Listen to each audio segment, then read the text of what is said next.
Show who you are. Good riddance.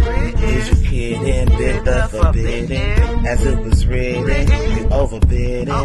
With the heathens, karma is a bitch, so how you living? Pray for my enemies, unforgiving. Cast the pearls on hog moms and chitlin'. If it's too hot, get your ass out the kitchen. Finger licking good looking.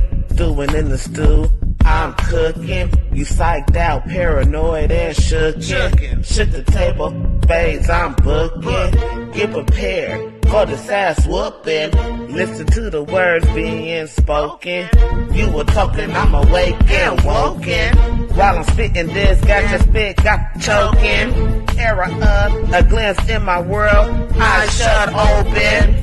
Parallel in my mind, I'm chosen. Reverse the time, heart frozen.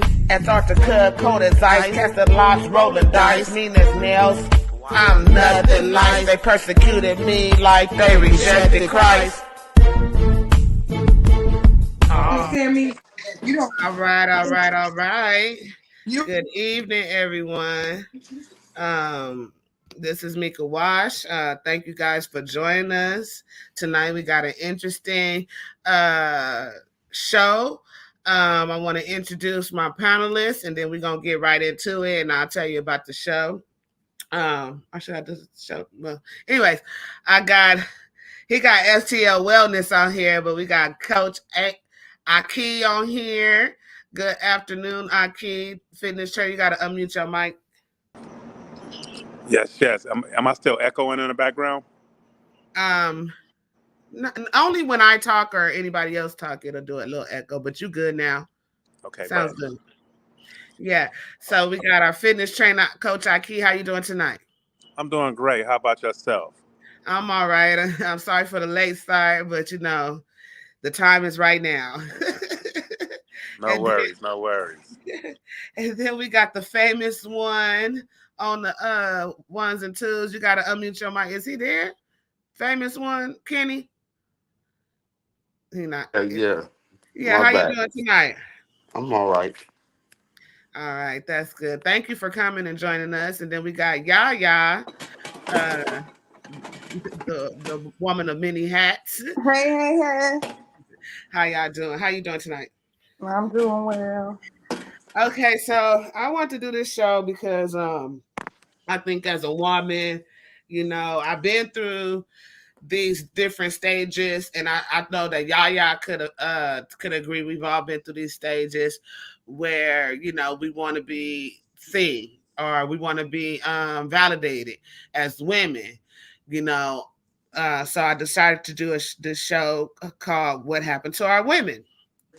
So in this episode, we're going to talk about thought-provoking things like and involving perceptions of modesty and beauty standards among Black women. I do want to start with a video real quick. Hopefully I can get the video.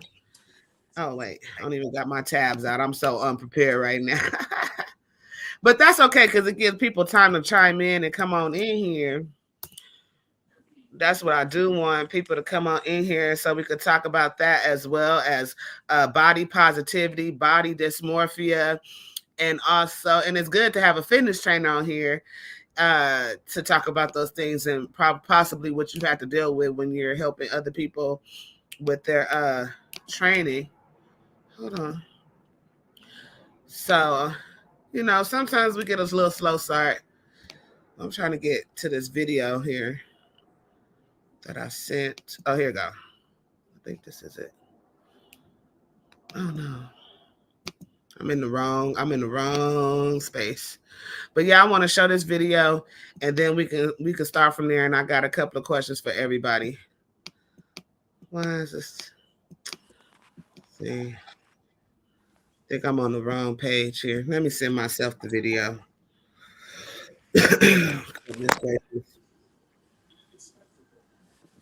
So we could play it. Wash. Am I send it to this person? Okay. So that way I can just get it right there. I have 2 pages. So I got my secular page and then I got my other page. Uh-oh. What is Craig talking about? What's up, Craig? Yes. Okay. What the hell? Okay. Let me share this video with you guys. And then we can go from there. Push mute. Phone calls. What?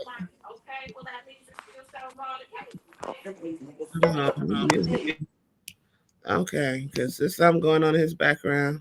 You're not afraid to give your life. Really? And when you're a man, 24 years old, why, good God, man, what's happening to your woman? And what's happening to your woman? And what's happening to your woman? And what's happening to your woman? They're making her a prostitute. They're making her a drug addict. They're making her a lesbian. They're making her a harlot. They're making her a harlot. Because you and I won't stand up and be men. A man, when you're a man, you're not afraid to go to jail. When you're a man, you're not afraid to give your life. And when you're a man, you're not afraid to take someone else's life. Yes, I'm saying it and I mean it. You can go in hotels around here and find these white men laying up there with black women while you just snatch off their heads. I mean, snatch off their heads. You and I will never be respected until we get some respect for this black woman. Make her straighten up and then straighten out that white man. Make her straighten up and then straighten out that white man. All right. Let's see. So first of all, I want to get everybody's opinion. Oh, you guys got to unmute your mic. I want to get your opinion on the video itself. We'll start with you with FTL Fitness Wellness. You got to unmute your mic. Man, that video sends chills through my body because, man, Brother Malcolm was speaking on some deep stuff. Honestly, like a lot of times you know, I feel like it really is up to us because a lot of times we put all the blame on the woman, you know what I'm saying? But as men, as providers, as leaders, you see what I'm saying? It's a lot that we have to be held responsible, hold ourselves responsible for as well. You see what I'm saying? There's an old African proverb, like when two brothers fight to the death, you know what I'm saying? That leaves intruders to come and take over the village. And because we so focus on fighting each other and all these other things, like that's just what happened. Our village has been infiltrated. Our woman has been infiltrated. If you take it back to Adam in the garden, like, you see what I'm saying? Eve was only infiltrated by the serpent because Adam wasn't on guard. You see what I'm saying? If he had been on guard and, holding up to his responsibility, that never would have happened. Ain't no serpent coming in my house because I'm on guard. I'm at the front door. You see what I'm saying? So, and that's that mind. So we got to be on guard. You see what I'm saying? So, yeah, he was speaking some deep stuff, man, because it does start with the man. You know what I mean? This does start with us because we are the leaders. We are the providers and the protectors. So I feel like if we stop tolerating a lot of BS and stop really idolizing a lot of bullshit. Like, I mean, women stripping because men throwing money at them. If we stop giving them money, they ain't gonna have no reason to strip. You see what I'm saying? If we stop saying we want BBLs and fake titties and all of that, they ain't gonna have no reason to get none of that stuff. A lot of them do it because of attention, lack of attention in the home from their father, so they go out looking for that attention from a man. And a lot of us, we see that and we play on that weak emotion, and sometimes instead of leading them in the right direction, we manipulate them in the wrong direction. That's just my 2 cents on that. Okay. That's just my 2 cents on that. Kenny, famous one. What you think about the video? I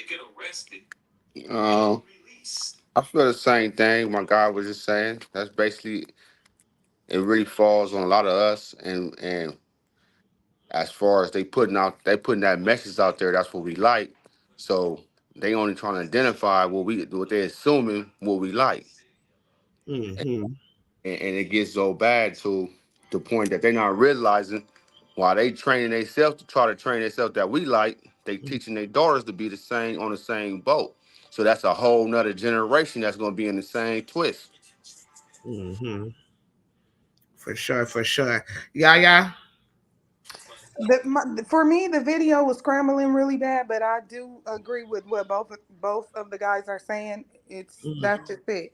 It's the image that's being put out there, and men are not standing up saying, You know, I love you just how you are. Not all men. I tend to think that that's the good that leads me to my next question. I'm not even gonna say what I think. I'm just gonna see what y'all think, and then I'll probably hold my own thoughts to myself at the end. But the first question I would like to ask is, what do you believe are the primary reasons behind the shift from modest dressing to more provocative styles among Black women? And Self-destruction to our community. you said what? Self-destruction to our community. Mm-hmm. All that. The reason why it's put out there, the reason why it's part of the music, it's part of what your vision is, because it programs you. It puts you behind. It's the same thing. How they using that for the women, they using the same thing for the culture of amongst men, as teaching them with the guns and the image of this big chain. It's the same thing. They just using that in a different form to attack our women, and they use another form to attack our men on a different form, but it's the same vibration, same image. Mm-hmm. Right. What about you? Um, Wellness. 100% agree with what my brother was saying. Like, definitely, it's for our destruction. I mean, those are the images they put out. That's what they want to portray. You see what I'm saying? You go back to the movies, it's always, you know what I mean? Going all the way back to the 90s, you know what I mean? Like, Black women was always portrayed as either the angry Black women or, you know what I mean, the angry Black woman or the fast Black woman or the ghetto Black woman. And now you just see images of us just being degraded. The videos, the music, all of it is all geared towards that.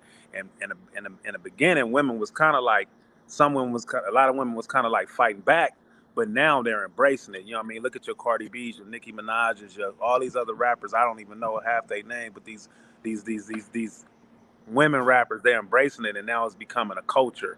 And a lot of it, what I think it stems from, again, it's an agenda. It all stems from the feminist movement, because when you come with this whole feminist, when you go back to the feminist movement, it's like, oh, we have rights to do this, and then it becomes a sexist movement. Then it becomes this whole just thing, and that wasn't our movement to begin with. That was a movement infiltrated in our community to get our women to think more like the European women, and that's not how our women supposed to be thinking. Our women are natural nurturers and providers, and not provide, but nurturers and teachers, and healers, and natural women.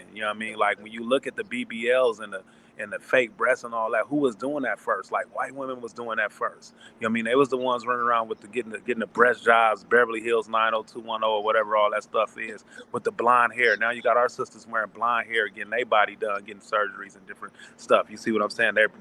They've projected all of that into our community, and it's like that's not naturally us, and that's why we so out of order right now. You see what I'm saying? Mm-hmm. But that's Hold part on, of let me ask Yaya. Let me ask Yaya real quick. Yaya, what do you think? What do you believe are the primary reasons behind the shift from modest dressing to more provocative styles among Black women? Yaya, Real shit, bro. I wasn't expecting you that. need to unmute your mic. Hello. Okay, yeah, okay, I'm sorry. I was on the call. I heard you, but I think the same thing. It's the image that's being put out there. And it's just trickling down from generation to generation to generation.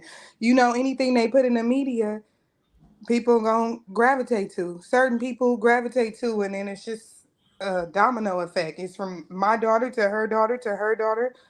And if your kids are just watching TV, or it's like they make it good to be a hoe. Like me as a regular woman, shit, I don't feel like I'm hoe enough for my man. Oh. I feel like somebody gonna take the nigga if I don't get hoed up enough.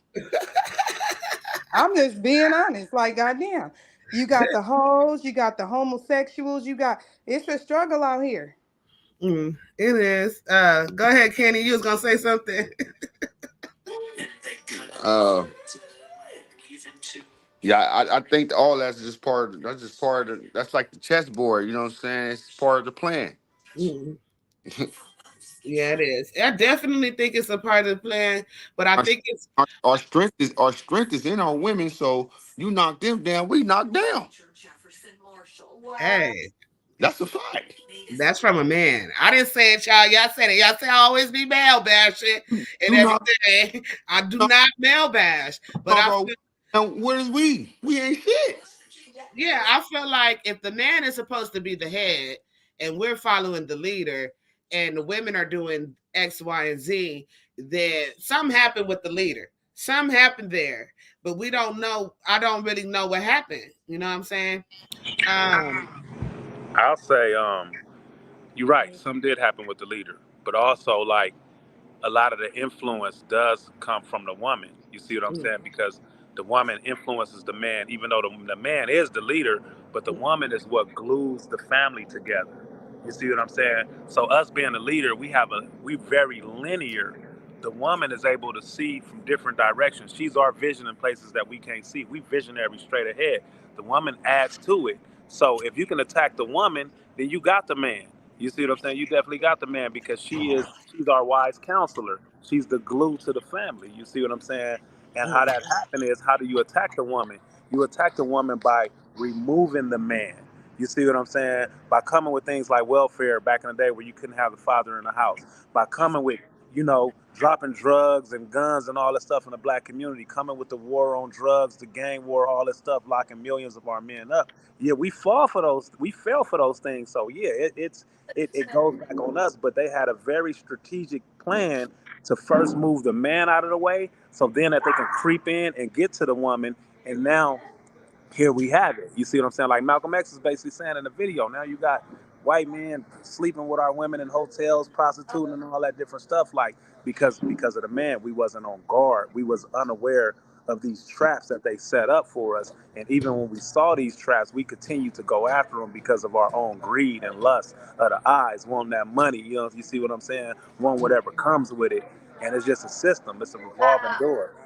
So once right. the man was removed, you got the woman, you know what I'm saying? Because again, women do are more emotionally in tune. I won't say emotional, I'll say more emotionally in tune.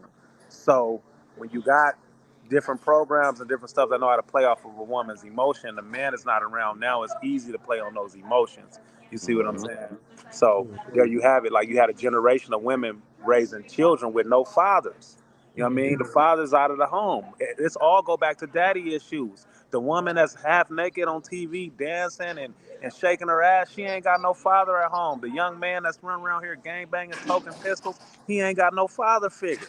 So it all goes back to the father being in the home. You see what I'm saying? Because the mother, she gonna do the best she can, but she more so thinking of nurturing and trying to protect her baby. She don't have the she don't have the certain wisdom that a father can pour, or the leadership, I should say, that a father can lead his child. You see what I'm saying? Right. Um, it's crazy to me because it's a catch-22 when it comes to absentee fathers. You have like, so then that leads us to a whole nother conversation where we talk about mass incarceration, the war on drugs, modern day lynching. But let's not even despise those things that have happened to our black men. What about the black men who are not in prison, who are not dead, and they still are not present in their children's lives? because they have not been taught to be present. Right. Because the Oh, I'm sorry. know how to be present. I've ran into so many dudes looking for me to be their mother, Mm. and I'm halfway looking for you to be my daddy. So I don't know how this gonna work. It's a big old problem. Nah, It's a big issue that yeah, needs to be addressed. most definitely. Should older men hold the younger men accountable, or should men hold each other accountable? Like, say for instance, it's a bunch of y'all. I'm talking to the men on the panel. It's a whole bunch of you and your partners, right? And you're a respectful husband, father, or whatnot. But then you got a homeboy who just he's reckless with women. Do you guys hold them accountable? What do you mean by reckless? Just dibbling and dabbling here and there, having babies here and there, and just Well, no, doing reckless behavior. well, none of my friends do into that type of shit. So my vibration of man I come across is run different anyway. So I can't even. I don't have my vibration. The men I even interact with, we be on the same. I don't interact with niggas like that. Right, right. That's cool. And Yeah, that's real good. what's up, Fit Wellness? What you gonna say? No, facts. I agree with famous one. Like I don't. Every man in my circle, like we, we solid. Like I remember when I was younger, like again when I was running the streets, ripping and running, I had a lot of I saw a lot of that. But now I don't. Just the vibrational frequency that I move on. Everybody in my circle, like I'm married. Most of my most of the people I associate with are married with families, Mm-hmm. and honestly, I'm like the last one out of them to get married and have children. I learned a lot from them because they got solid marriages and they solid fathers. Like I'm talking about, these are fathers. I'm talking about like present in the home, morals, integrity, pouring these things into their children. So the narrative that we're not out here is a lie because we are out here. There are a lot of solid brothers out here taking care of their families. More so now, honestly, than years ago when I saw a lot of fatherless homes. You know what I'm saying? I grew up like, of course my father was present, but you already know he had a bunch of kids. He was learning. That's what I'll say. But a lot of my friends, they didn't. I was blessed to even know my father. A lot of my friends didn't know their father at all. You see them on the block, they're like, oh, F pops, this, that, and the other. But now, just far as from what I see, like my circle, people who I associate with, even if they're not married or with their baby mother, they still are great fathers. You see what I'm saying? So I don't really like hang with deadbeats or people who are not taking care of their responsibilities or none of that. You see what I'm saying? Mm-hmm. For I sure. can feel that But I because I have, don't hang with women the same. but me being in a lot of like circles, I have been went around dudes that big like do certain things that's questionable to Mm-hmm. me, and I know a lot of niggas do. Like I know motherfuckers that deny their kids. You know, Mm-hmm. what I'm saying? Just to maneuver on a female. Me, I look at it like that's some sucker shit. You know what I'm saying? But some people don't look at it like that. Mm-hmm. And you got to be cautious of how you interact because a lot of niggas can't accept truth. Mm-hmm. You know, I, like I get And that. let me just add sometimes for the woman try to that sprinkle some to a nigga, he might refuse it and get aggressive because you trying to sprinkle some game. Mm-hmm. right. What you gonna say, y'all? Well, and I was gonna say, and for the woman that's very hurtful, it makes a woman hard and sad and hate you guys. Resentment. Resentment. Resentment, yeah. It's Uh, hurtful looking at your child knowing that they need a father and the father is somewhere and they, it creates a lot of resentment.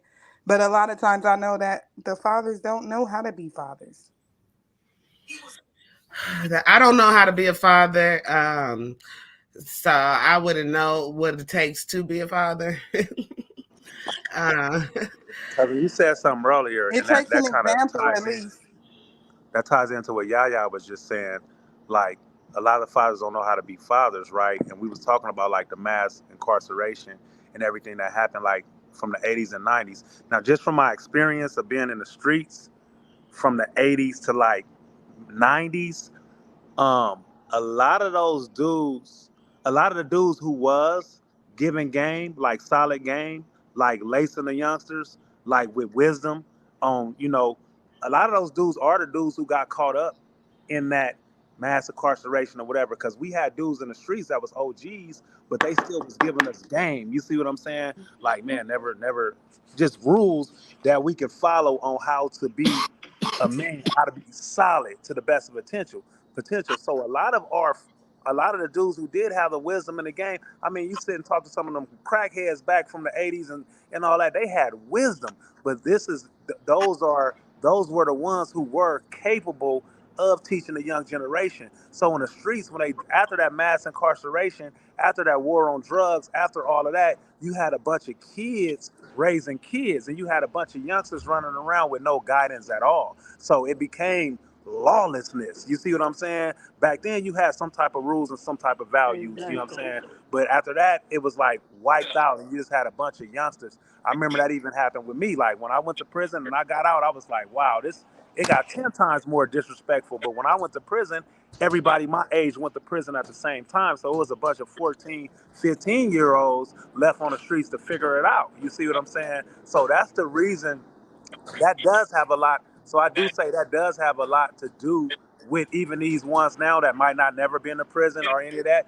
They fathers and they uncles, or some of them even their grandfathers was in prison. So that's why they didn't have a father figure. You see what I'm saying? And then some of the ones that did have a father figure, there is a percentage of those who had a father figure, but maybe their father was trying to escape them curses and they was at work all the time. So just because it might have been a pastor's kid or Mr. Johnson that worked for the city, and it looked like they have come from a good home, but their father ain't ever present because he's chasing that bag, trying to provide for his family the way that the system is set up, and he never really got a chance to pour into his son. You see what I'm saying? So he still wasn't present, even though he was in the house. Let me introduce someone to the stage, and I do want to talk on what you just said. I want to introduce one and only. Hold on. I want to introduce the one and only Mrs. Fields. She coming to grace our stage. I don't know if you've been watching Miss Fields, but let me know. Catch you up. I'm just catching up. I do know the topic, and y'all are pretty much talking about pretty much what I would have said. So I'm just catching up. That's all.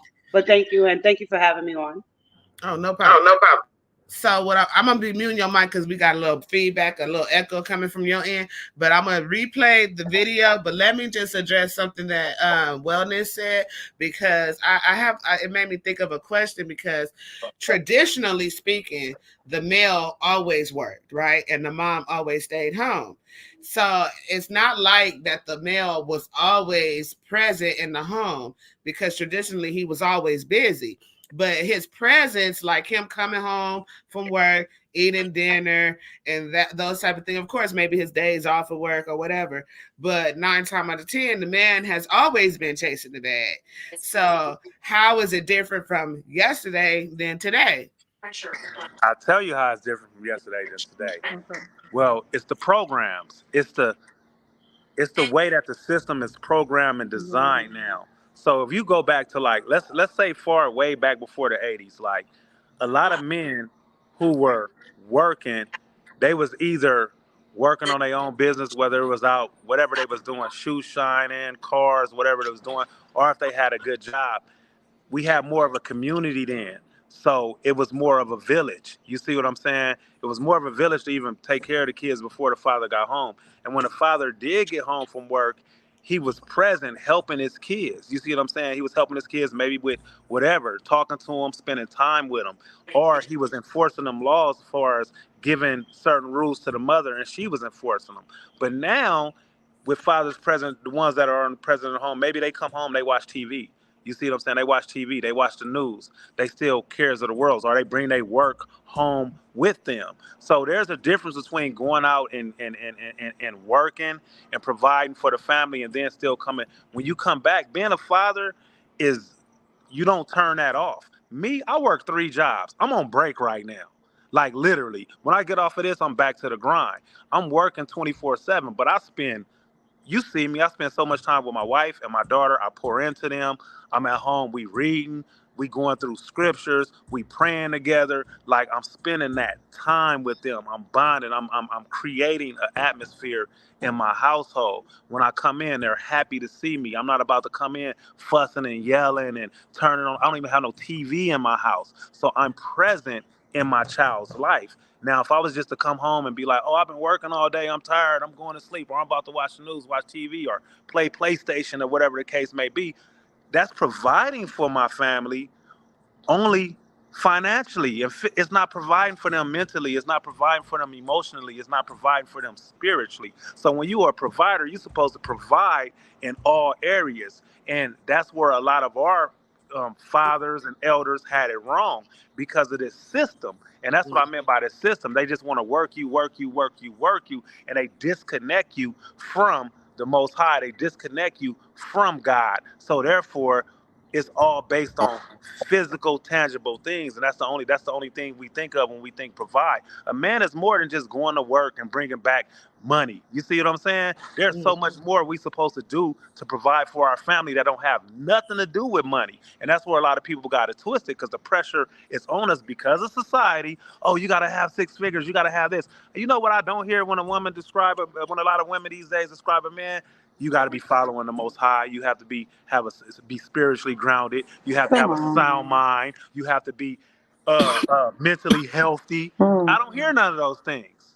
I hear physical attributes and money, and that's it. It's way more right. than that. Um, I, And then I, women wonder why they end up in the I situation that they in. spoke on is really true, all facts, because I got a father, right, that I knew all my life, right? And my dad could build a car from the ground up. But here it is, I don't know nothing about a car, Hmm. right? Right.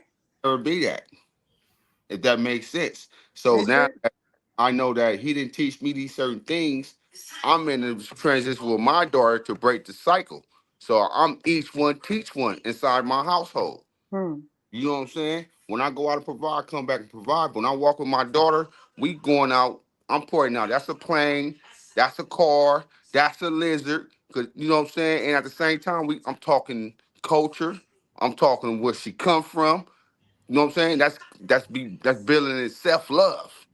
And if Right. you don't self love, we got a lot of our people around here without even self love because they never got it inside the house. The school ain't gonna teach you self love. mm. So let me say, I had a father that is handsome as if handsome can be, was balling out of control. I knew him. I was with him, but the attention just wasn't there on me. The protection just wasn't there for me. So therefore, and he had a father. I had a grandfather that I looked up to, a wonderful man that provided for his family, took care of his family and everything. But clearly he wasn't there for my dad. So much of chasing a bag that my dad did. That's all he did. My daddy looked at me like a Barbie doll. As long as I can buy whatever expense, the clothes, the hair, everything. But after that, then what? I'm not doubting that he loved me. Yes, my daddy, he loved me, but the affection wasn't there. I never got a hug. I can go in a store and pick up a $200 t-shirt at 10 years old, but I never got a hug. And, I was never protected. and You see that understand? you brought I that up. did get lectured when I was in trouble.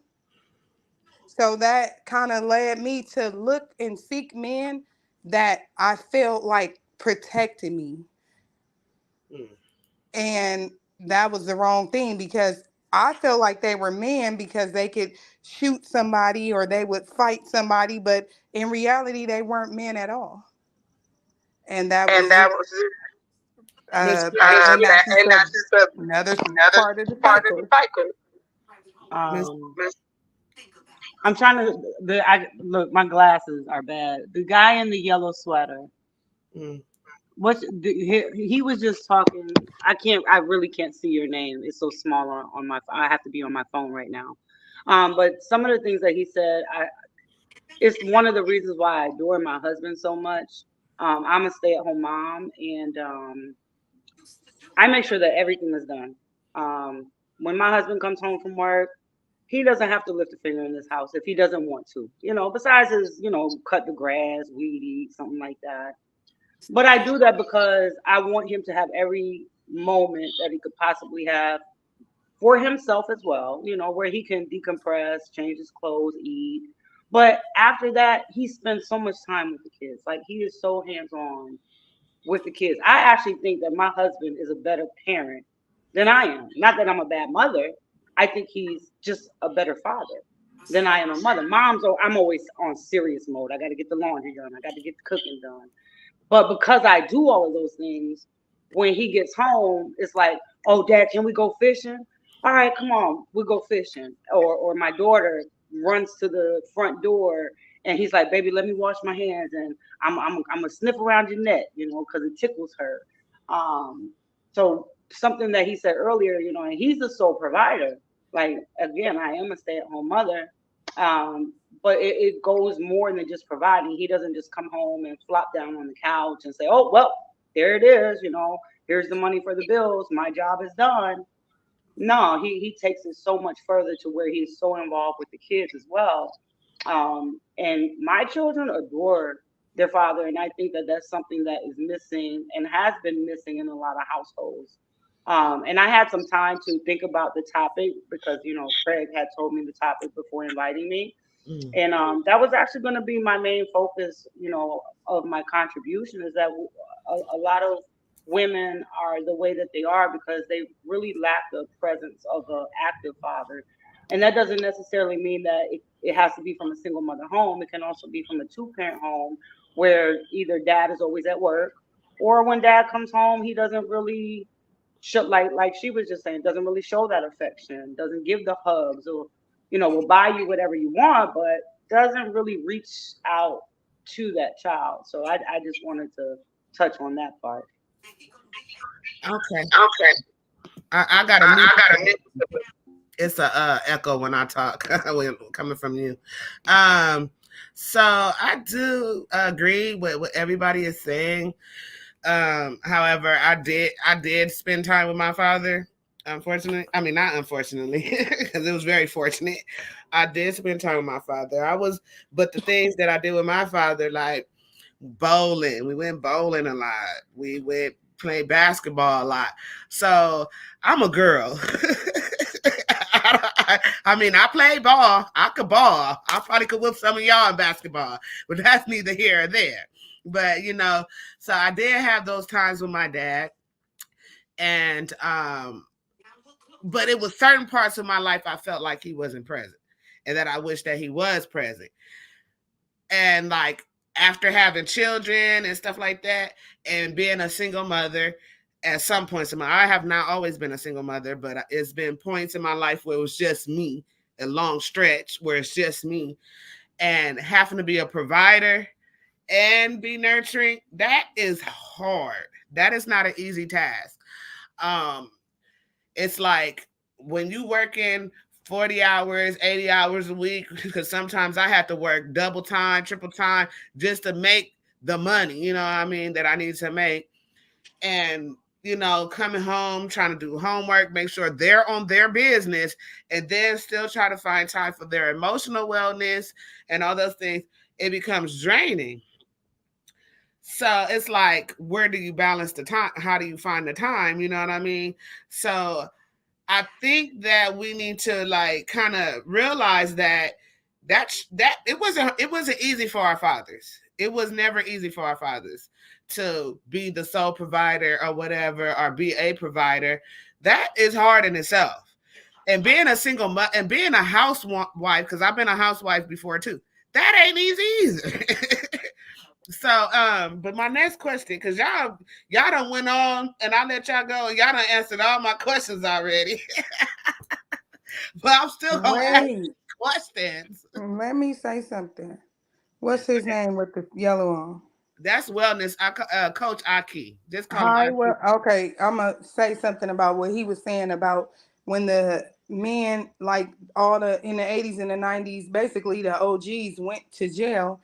Social media is out, and social media I feel like it's a big influence of being disrespectful because these kids, they don't listen anymore. And anything even if you try to tell them something today, they feel like they have it figured out because they read it online, or social media is putting this out, and that's another reason it's going back. Yeah, most definitely. And let me put this out here because I've had some interesting conversations when it comes to me pointing out propaganda and things that's in the media. Like if I bring up like say for instance Diddy or all these other entertainers or whatever, that's me shooting the shit down, shooting down the propaganda. This is why I bring it up, because we need to be washed away, Mika Wash. I'm washing your brain to be unbrainwashed from this propaganda that they putting out in the street. The Sexy Reds, the Cardi B, the Megan Thee Stallions, the Lil Kim. We have to wash that away. We have to address those things because so many of our children, not mine particularly, because my children are very conscious, but other children that are living off of social media, off of media, we need to let them know that is not reality. These people, them same people that you think with all the glitz and glamour, everything they have is rented and leased, from their jewelry to their cars. That stuff is temporary. They don't own none of that stuff. Nothing. None of it. But even if they owned it, what is the value? It's no value. It's like this. They have sold themselves to be on TV for fame and for glitz and glamour, and it's not as glamorous as they portray it to be. They get these houses, they sign these deals, they end up in debt, and they don't have any rights to their own intellectual property. And then whenever they don't do what one of them say do, like Diddy, for example, or like R. Kelly, for example, or like Bill Cosby or whoever, they go through a humiliation. They are ripped away from everything that was given to them to show them they don't own a damn thing. Bucks. They don't even own themselves. They don't No. own their name. They don't own their And Right. niggas thinking they fool. Like, they ain't never been. Yeah, I have younger children, and and they go to school. Like my eldest is in middle school, so I'm not naive enough to think that they're never going to come across these type of music and stuff like that. But I make it very, very clear that for one, it's trash. Okay, for two, it's just for entertainment purposes only. And the wonderful thing about that is so let's say we're all on a road trip, and so usually when we go on a road trip, we'll DJ. Like each person gets to play 2 songs, right? And my children already know what not to play around me because they already know. Don't play that. Okay, if you hanging with your friends, yeah, I don't like that you listen to it, but I'm not stupid. Like I was a kid, I remember listening to NWA when I wasn't supposed to. I know you're gonna listen to it, but understand that it's for entertainment purposes only. And like I said, like even my eldest now, he'll be in the car, he'll pick like Al Green's Simply Beautiful. He'll be like, yeah, I know mama like this one. He won't play no trash in front of me. And I think that has a lot to do with it too, where the kids need to start to learn their boundaries. Yeah, we understand you're gonna listen to it, but there's still a time and a place, and you just have to understand that that's entertainment and that's all it is. Right. Music is connected to the soul.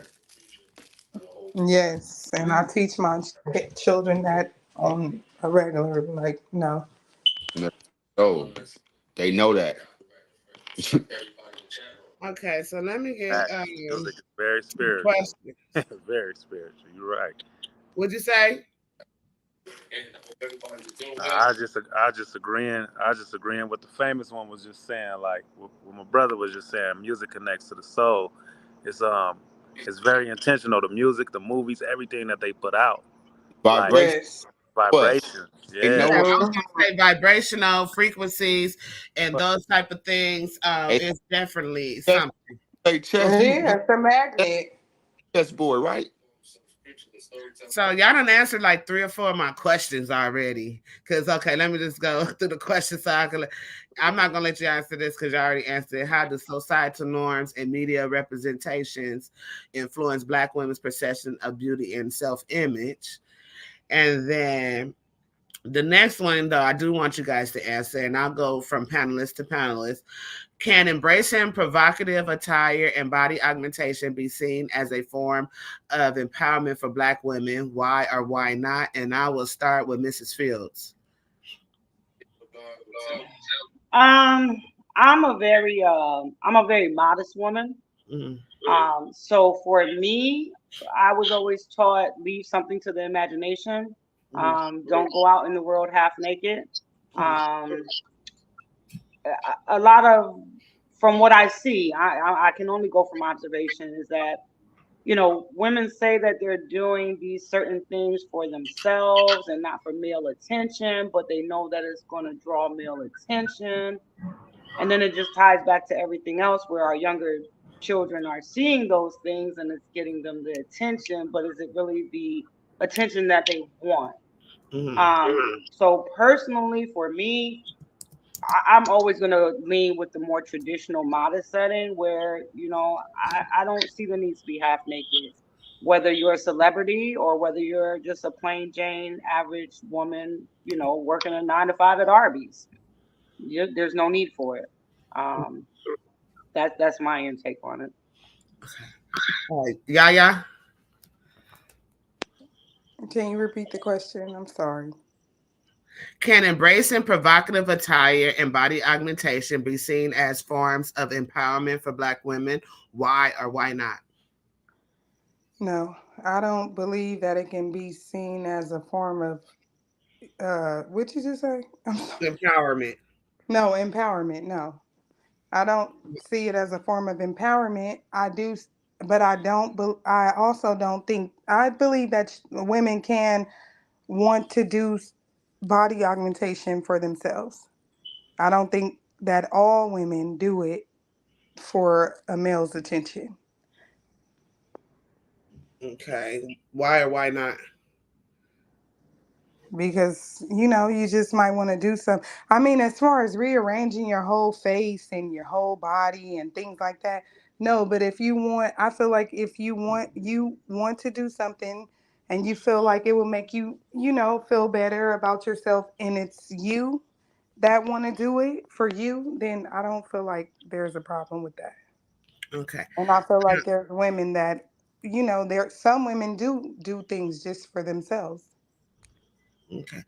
Um, famous one. Famous one. Let me unmute his mic. I would say, say, I would say, I would say no. Me being a man myself, and I've been around the conversation of a gang of men. Mm. Hey, hell no. That's your answer, and you sticking to it. Okay. What about you? Uh, wellness. Definitely not a form of empowerment. It's actually a form of. Oh, no. If you ask me, it goes back to insecurity. Insecurity, and a lot of women do it for a lot of women do it for men. And oh, I'm looking at this Facebook user. They said some get surgery because of bad accidents like fires, but it's mostly used as a toxic form of But vanity. it's I mostly agree. used in the type of form of it. Yeah, it is mostly used as a toxic form of vanity. Now, something like that, if it's something like medical, where in need, that's the only time you're really supposed to be getting a surgery, then that makes sense. Like, even like as a trainer, so if somebody has, like, let's say 300 pounds, they 300 pounds, and they lose weight the right way, like they work out, I'm not talking about they go get a BBL or surgery or whatever. It comes to a point where they have loose skin, and they may have to get that surgery to get that skin removed. Like those type of, like, that's a case by case scenario. That's different. Mm. But we're talking about women who are getting surgeries, or women who are being just for to be provocative. You see what I'm saying? You got women go get BBLs. Next thing you know, they post some butt pictures. They didn't turn to OnlyFans and Instagram. You know what I mean? All this old different stuff. So, like, yeah, it's a big difference, but definitely it's not empowerment. It's definitely insecurity. The only thing empowerment is when a woman is working in her true feminine nature, her true divine feminine energy. You see what I'm saying? And I don't have nothing to do with sexuality. And a lot of Mm. So people you get the guys, two twisted. You see what I'm saying? mhm. What you was gonna say? Yeah. Okay, so like say if a woman wanted to get like uh Botox in her eyes because she has crow's feet or something, you feel like that's like insecurity? I don't. I It's feel not like insecurity. I feel like why not? I just wanted to add because I wanted to add to the Facebook user that said that and to the other gentleman that responded. Yes, there are certain situations where maybe you feel surgery may be necessary if you lose a massive amount of weight and you need to get rid of the skin. Heck, if you're, I've even seen women who've had let's say breasts that were too big and it was just not healthy for them, they would get a breast reduction. That used to be what those surgeries were meant for, and now it's just kind of like they go over the top with it. Like they're getting the surgeries, but they actually kind of look ridiculous when they get them. Like I'm Let talking me about the ridiculous ones, let not the me just say Botox this. in the I eyes don't that you got I protein. don't want to have any surgery, but I don't feel like it's any, like a massive surgery just to look well, like BBLs and all that. No, but little things if women, because I know women that have had it, and I don't feel like they're insecure. They might get a breast lift, or but I don't think that has anything to do with being in. Well, maybe it is because they want it to look better. Well, let me just say this, and I'm not even a fitness person, but there are ways to do those things with self discipline. If you go and work out and do some squats, your butt will definitely lift. If you go and do some push ups and some arm workouts, your breasts will definitely, get perkier. So there are ways to do that without getting the surgery. Um, Now you're I talking up know. my alley for sure. There I said that's are, right I up my never alley for said that sure. there weren't ways. I'm just saying I don't feel like every woman does those types of things for a man's attention. That's No, what I'm you saying. definitely want to look at I your mean, body. like me, I wouldn't do it, but I'm just saying I don't feel like every woman that does that is just doing it to get a man's attention or to get on what is that? Back Oh, you page say. or whatever, or I feel like some women do it because they have the money and they want to do it. Um, it's to me, in my own personal opinion, it's a form of laziness. Um, they don't want Definitely. to. They don't want to do the work. Um, you do want to feel good about yourself. You know what I'm saying? You do want to look in the mirror and say, "Hey, I like what I see in the mirror." Um, however, I do think it's a form of vanity. I do think that it's not just about how you look in the mirror; it's also how you feel you look towards the person that you want to attract. It ain't, and not everybody is heterosexual, so I can't say they just do it for men. They might do it for a woman, might do it for another woman. You know what I'm saying? Or a man might do it for another man because you got men out here getting BBLs too. On some on some real talk, I agree with you. Um, and I definitely think it all goes back to vanity and not all special outside of special circumstances. Like I say, like we talked about earlier, certain surgeries need to be done for whatever reasons. But I'm talking about like for the most part, I think it all goes back to vanity and insecurity. Because if you was already practicing self love, taking care of yourself physically, mentally, a lot of these issues wouldn't arrive in the first place. You see what I'm saying? Like, for instance, I heard you mention something about the eyes. Like, there are natural creams and butters and stuff that come from the earth that you can use to where you don't even need, you don't need that. Far as, like you said, the altering of the body, like, you can work out. You know how many women came to me in the beginning, like, oh, I'm thinking about getting a surgery. I'm thinking about getting a BBL or lipo, and I'm like, hey, just come. I train you. I know I can help you lose the weight. They'll disappear. Months later, they didn't went and spent 10,000 on the surgery. You see what I'm saying? Just for the doctor to tell them, oh, you got to work out anyway. So now they got to work out to keep it. You see what I'm saying? So why not just work out to get those results? So like you said, a lot of it do be a form of laziness because I see it all the time. I see it in the gym. I see women go and get their whole body done. Next thing you know, they pop up the next day. They on social media and they a fitness influencer on here talking about they didn't work. No, you didn't work out to get that body. You got that body done, and now you using it to make money. But let's not lie and say that's how you got those results. You see what I'm saying? So a lot of people are taking shortcuts. We just being realistic. We live in a society of shortcuts. Whether it's food, what we put in our body, whether it's money, whether it's all, everybody don't want to do the work. Even you even got people selling spirituality now. You see what I'm saying? Right. Everything is a shortcut. Everybody looking for the quickest way to yield results, whether it's physical, mental, spiritual, emotional, money, whatever the case may be. They looking for a quick fix, and that don't work. You have to do the work no matter what. That's Most called instant definitely. gratification. Look, most definitely, and I agree with you 100%. But what I'm saying is, I know people, and they don't know what I know. They don't know the spiritual part. They don't know that you're going to have to work out anyway. They just have the money. They do what they do. I'm not saying as far as like a whole bunch of surgery, that's like ridiculous.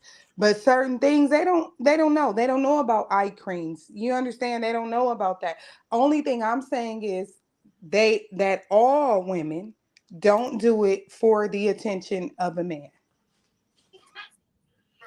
I don't believe it, because I know some women who have had their eyes done or their lips done. They're not doing it for a man. I'm not saying, I can't tell you 100%, but from what I do know, I don't feel like all women do it for the attention of men, because I'm older and I know older women that's not even worried about a man, but they do things.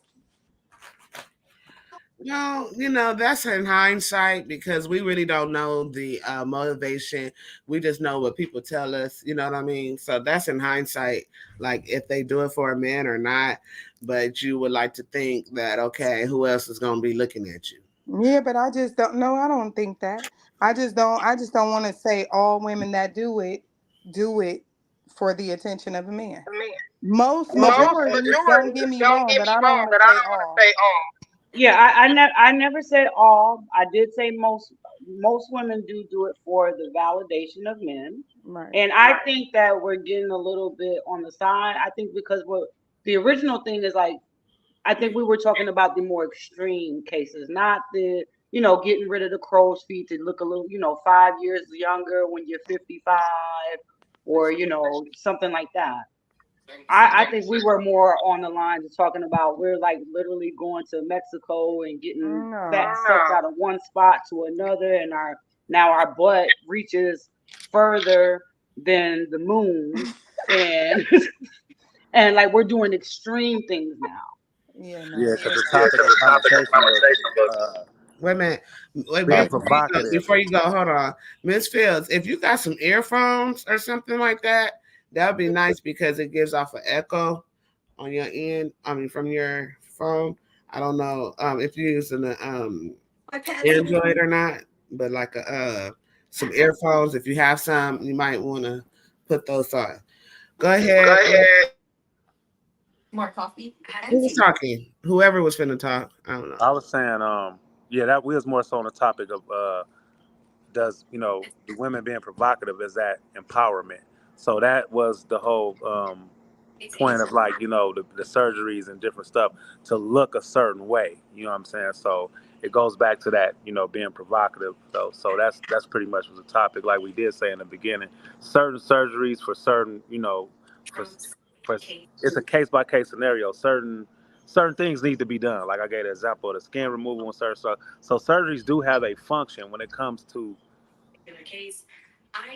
certain cases, but we're talking about for the sake of I want to be the baddest, you know what I mean, the baddest chick on Yeah. Instagram, and Because that's what God we were probably talking about. be the baddest. Something wrong Oh, with you. okay. Well, no, you look a mess trying to be the baddest, because you are the baddest, but the baddest looking. You look a Because mess. God probably trying to be the baddest. I'm the Right. baddest. Now, how about that? Right. I'm the baddest, honey, with no surgery. So So to this is answer the Facebook user, yeah. So I think this is addressing Yaya mostly. So you just don't want to say it, and you like to think self love is really what it's about. And say it one more time. So you just don't like to say it, and you like to think self love is what it's really about. No, I don't know what it's really about. What I'm saying is that you cannot say that all women that do some type of enhancement or augmentation are doing it for the attention of a man. That's the only thing I'm saying. So maybe I'm sidetracked because they're saying about major surgeries. Yes, I don't agree with it. But yeah, I don't think everyone does it for the attention of a man. Okay, here's another question from a Facebook user. Even if they aren't doing it for their mate, then isn't that still considered vanity? I would agree. I would agree because going back to self love, like if anybody who's really truly understand what self love is, it's loving yourself the way that you are, and then from there you can grow into whatever you want to grow into, you know what I'm saying, physically, whatever, but it starts with self-love. And a lot of these things come from insecurity, just being realistic. I was insecure growing up. I was insecure about the gap in my teeth, and having, everybody has something that they're insecure about. And until we embrace it and be like, you know what, this is who I am. I was insecure about the way I talked at a time, but now I'm like, you know what, this is me. This is who I am. I love myself. So that's where it all starts. So I do Right. think when people look at themselves and they're not content with either how they look or how they feel or whatever, even how they dress, whatever it is, it goes back to first having that. You have to love yourself first and be content with where you are, and then from there you can always grow into whatever direction that you're trying to go, if that makes sense. But it all starts with self-love, and a lot of these, just being realistic, it all goes back to traumas, childhood traumas and wounds, things that we haven't healed from. You see what I'm saying? So we trying to find a way to cover them up. So yeah, self-love is always at the center of it all. Okay, let me because I want to address what Yaya was saying, and I'm gonna do a solo layout just to give an example. Like right here, I have the scar that happened from my ex-husband. He abused me, and so this is something that makes me a little bit insecure. You know what I mean? Then like if you could tell, like my face is like not symmetrically straight because my jaw was broken into three places, so it's kind of like crooked or whatever. So I would want to like fix those things. I was 25 when this happened to me, right? So it's certain women that have experienced traumas like this that will want to get their natural beauty back or get their beauty back. So I get where Yaya is coming from when she say not all women want to do it for the sake of a man. You know what I mean? Especially like brother was saying, wellness, like going through different traumas and stuff like that, you will probably do it for those reasons. However, it's a little bit off topic, but it's on topic because like it was part of the question. Like, is it empowerment? Yes, it would be if for someone like me who experienced like domestic violence and having my whole face deformed based off, my ex-husband, then it would feel like empowerment, like I'm getting over that trauma and I'm fixing the problem, that because this is not how my normal face would look had I not married the guy. You know what I'm saying? So moving on. Okay, that was Paul. The next question. Y'all dropped off. I hope she come back. I don't know. She probably on the call.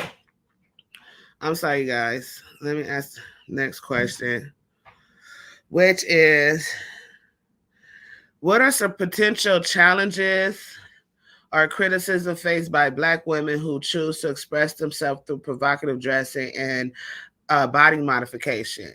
And I want to go with, I want to talk, because, I don't like using celebrity, but I have to use celebrity sometimes because it's like well known and it's all across the globe, right? Y'all heard about Lizzo like shutting down her pages because of all of the attacks on her. And so I'm gonna answer the question first.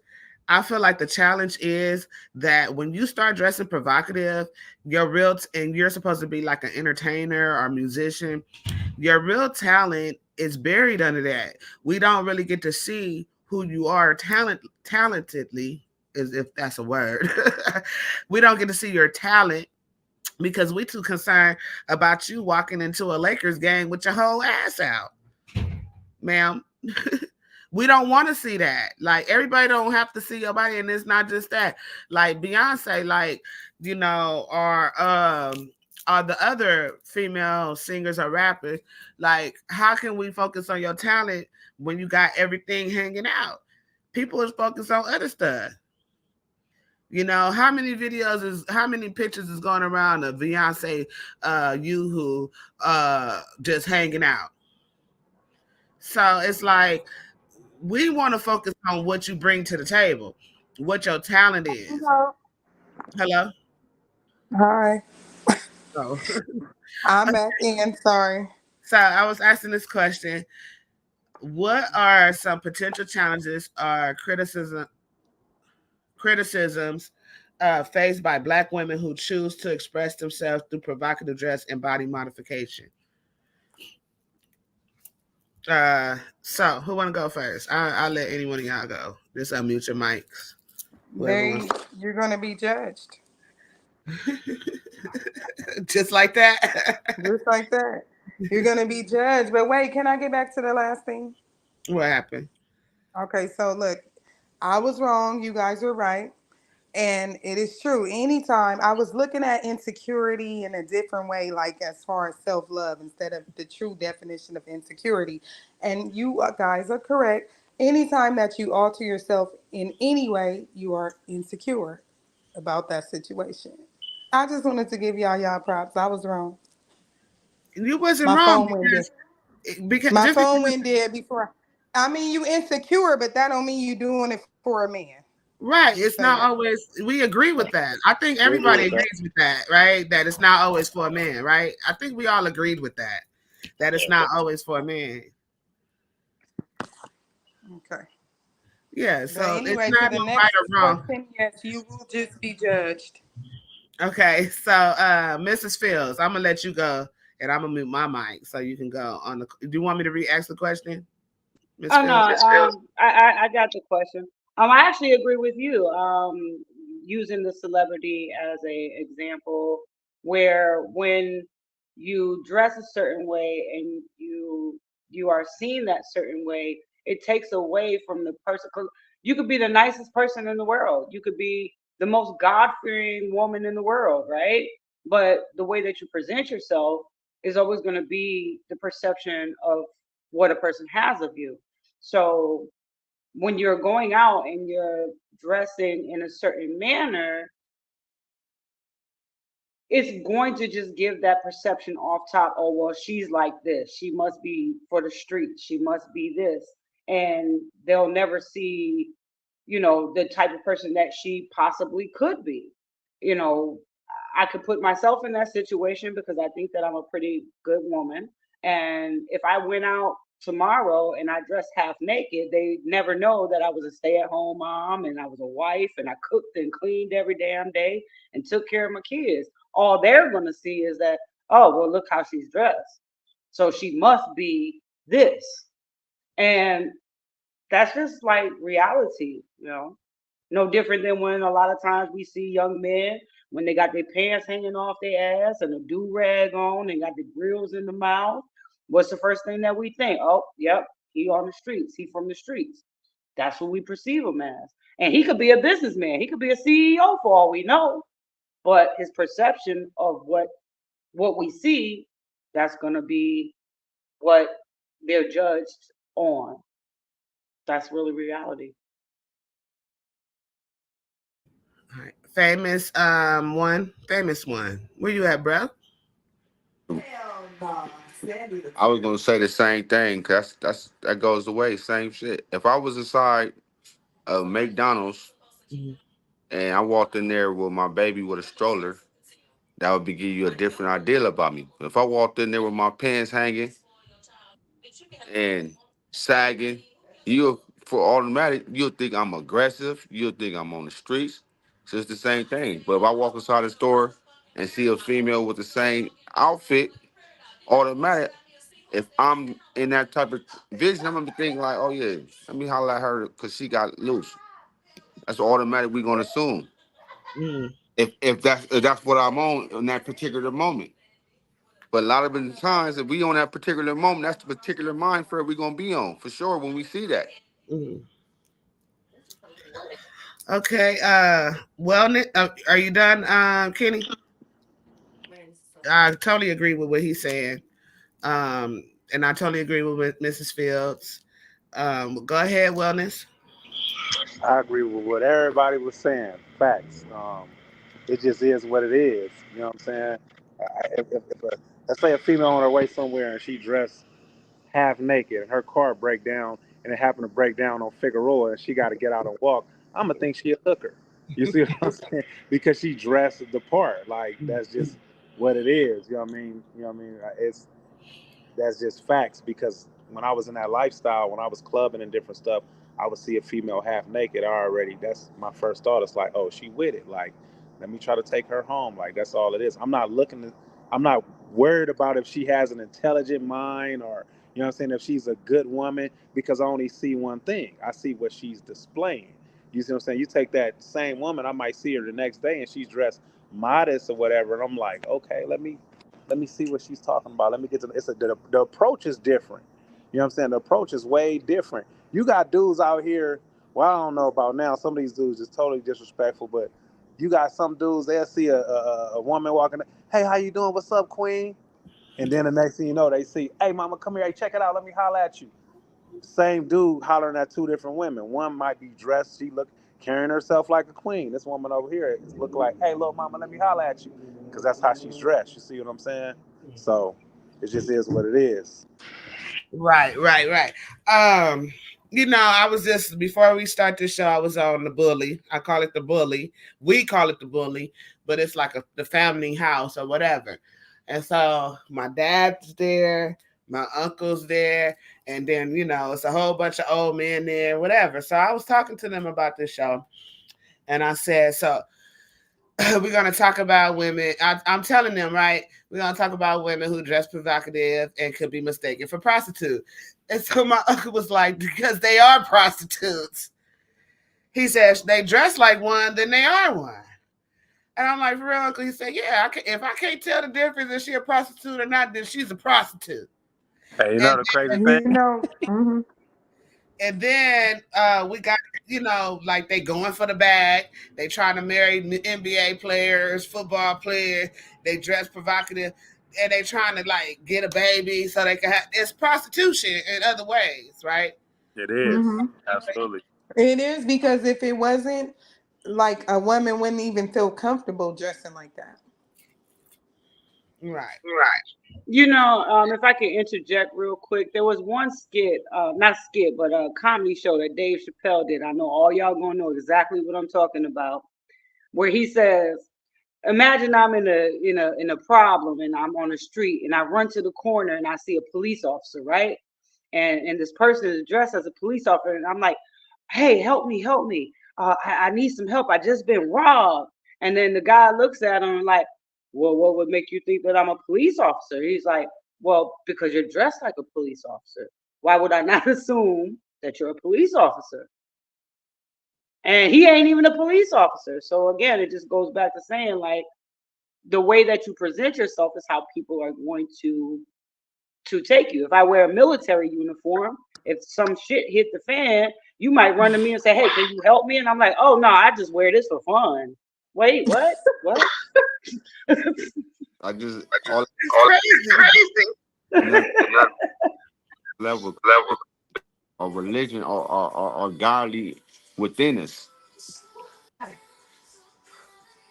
Wait a minute. I want to address some things in the comments. Then I want to introduce another panelist. But let me address this. I think he said this.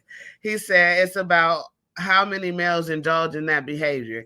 If they don't think she's attractive, then people will say something. If she looks like Janet Jackson or Nicki Minaj, they love it. And then he also goes on to say Madonna walked around half naked and became an icon. A big girl like Lizzo does it and she gets shamed. Most of us aren't using morals when we see these type of females. I'm gonna have to clap for that one. And let me introduce to the stage. He said his name is Who Hurt You, but this is my brother from another mother, and happy birthday to his mother as well. This is my pa. I mean, this is my homie Paul. Welcome to the stage, Paul, or Who Hurt You? What's good? What's good, everybody? How y'all doing? Hey, Good Can evening, you, Paul. Paul. can y'all Happy hear What's me? up, Paul? Can y'all hear me? We Yeah, can we hear can hear you. you. Is there echo or anything? Because Mick, my phone sometimes will do that. It's definitely an echo, but speak, brother. Okay. As far as celebrities dressing and dressing a certain way, I don't think we can really hold them to anything because entertainers anyway, at least singers, because they're entertainers, they're singers, they're supposed to entertain. So um, as far as how they dress, um, let's look back when I grew up. Somebody like Rick James or Al Green, there was some or Parliament Funkadelic. There was some of the most outrageous costumes and outfits all the time, you know, and nobody really criticized. Now, yeah, they were, you know, I guess in my household or the folk I grew up. Hey, Miss B, how you doing? All right. Um, I would hear, some of the older guys say, uh, uh, Rick James looked like a sissy. He got them fucking, excuse my French. He had extensions and them big high heel boot things, and but yet they was bumping Parliament Funkadelics and said nothing about George Clinton and his group. You know what I mean? So I think it's like a perception thing we have, or just sometimes we like to just take these celebrities and whoever we either, maybe it's a thing about who we like, or just maybe they're going even more outlandish than what the norm is. And someone like Lizzo, who I think is a beautiful woman. I think big girls are beautiful. Not all of them. Most of them are beautiful. But some of that shit she wear, if I was dating her, I'd be like, you're not going out the house like that. You know, that's just where I stand on that. So I mean, I think it's just we can't really be too overly critical of these folk because they're entertainers, and then this their personality. They do things for attention, for their fan base, for shock value, for all these different reasons. And sometimes I think if you ignore them enough, the only people that care are they fucking fans. Right. And I want to say this, right, Paul? Um, to your what you said, we have to hold them accountable because they're representation, right? They're representing, whether we like it or not, they represent our culture, right? We allowed it to happen for so long, and that was the beginning of the brainwashing. That is part of the brainwashing when we allowed Rick James to come out there, when we allowed Cameo to come out there with a jockstrap over his pants. Like, what was we doing? You know Come what I'm on. saying? Yeah. When we kept allowing it to happen, and we turned a blind eye because we enjoyed their music, but we should have we as a people, we shouldn't promote those type of things. We shouldn't promote it at all. It was the beginning of our end right now, because look at where we're at now, and it was catapulted from those people. This has been happening for a long time, for a very long time, way before I was even born. So at some Absolutely. point it has to stop, right? I agree 100,000%. And I'm gonna tell Right. you why. Because first and foremost, we gotta understand that what these entertainers do, as far as like what they wear, how they dress, the music that they put out, it's not even half of the time they don't even agree with it. They sell their soul to it. They have stylists that say, hey, put this on. They have people that say, hey, talk about this in your music. So they're selling themselves to so that the music industry can sell this nonsense, this poison, this garbage to us. You see what I'm saying? Like you said, you brought up Lizzo. Um, she's overweight. Okay, so she gets a lot of backlash or whatever for how she dressed. But look at big women that came before her. Kelly Price, beautiful. Jill Scott, beautiful. And I'm talking about their music is still timeless. So did they need to get out here and dress half naked just to get attention for shock value? I mean, when you talk about a Cardi B versus a Lauryn Hill. Beautiful music, timeless, way better than all that trash. Any of these, I say any rapper, damn near rapper, male or female, is putting out right now. You see what I'm saying? You can still listen to her music. So when you look at artists, it goes back to what somebody was mentioning that earlier. The sister was mentioning that earlier about it takes away from their actual talent, and that's a problem. A lot of these artists now don't even really have talent, so they've been used for a certain agenda, an image, imagery. This is what we want you to portray. So again, I believe that they do have to be held accountable. Because at one point, do you say, you know what? I don't want that money. I'm not about to pump this poison to my people. Or if I can't be myself, talk about something meaningful, then what am I doing it for? So yeah, you got to hold them accountable. You see what I'm saying? Just like we hold everybody accountable. You know what I mean? When I was in the streets, gang banging, selling drugs, yeah, I was held accountable.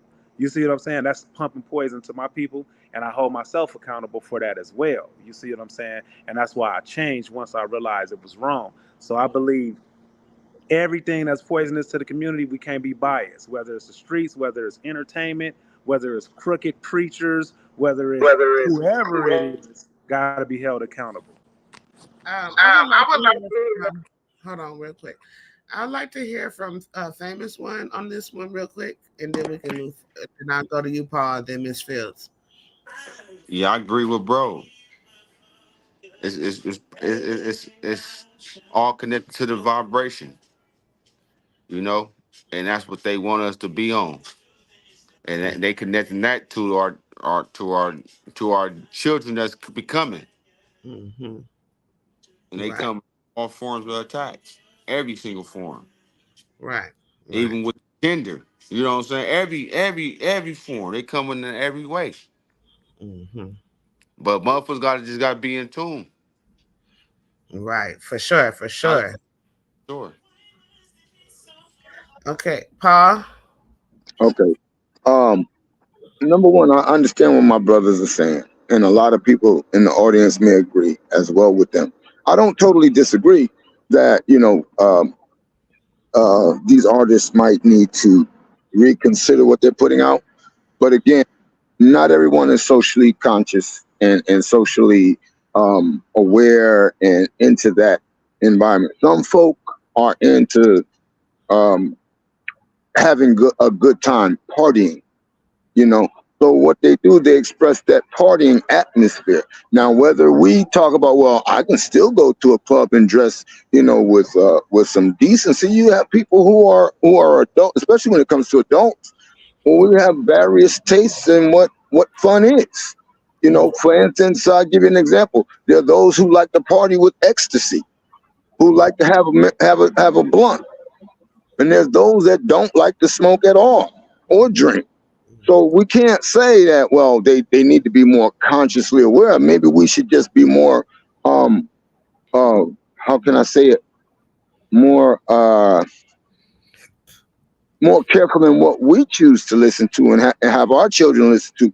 But keep in mind that our children are going to get out into this world, and they're going to come across different types of people that are nothing like what they come, are raised around at home. And we just, as far, because it seems like we're going in the direction of talking about how it affects the community. It starts at home. But keep in mind, the outside influences can always have an effect on the children, and even some of us as adults. I've seen people that never tried weed in their life try weed, and now they're doing ice. You know, so They doing what? ice, meth. Oh, I know what that was. Different, whatever name you want to call it.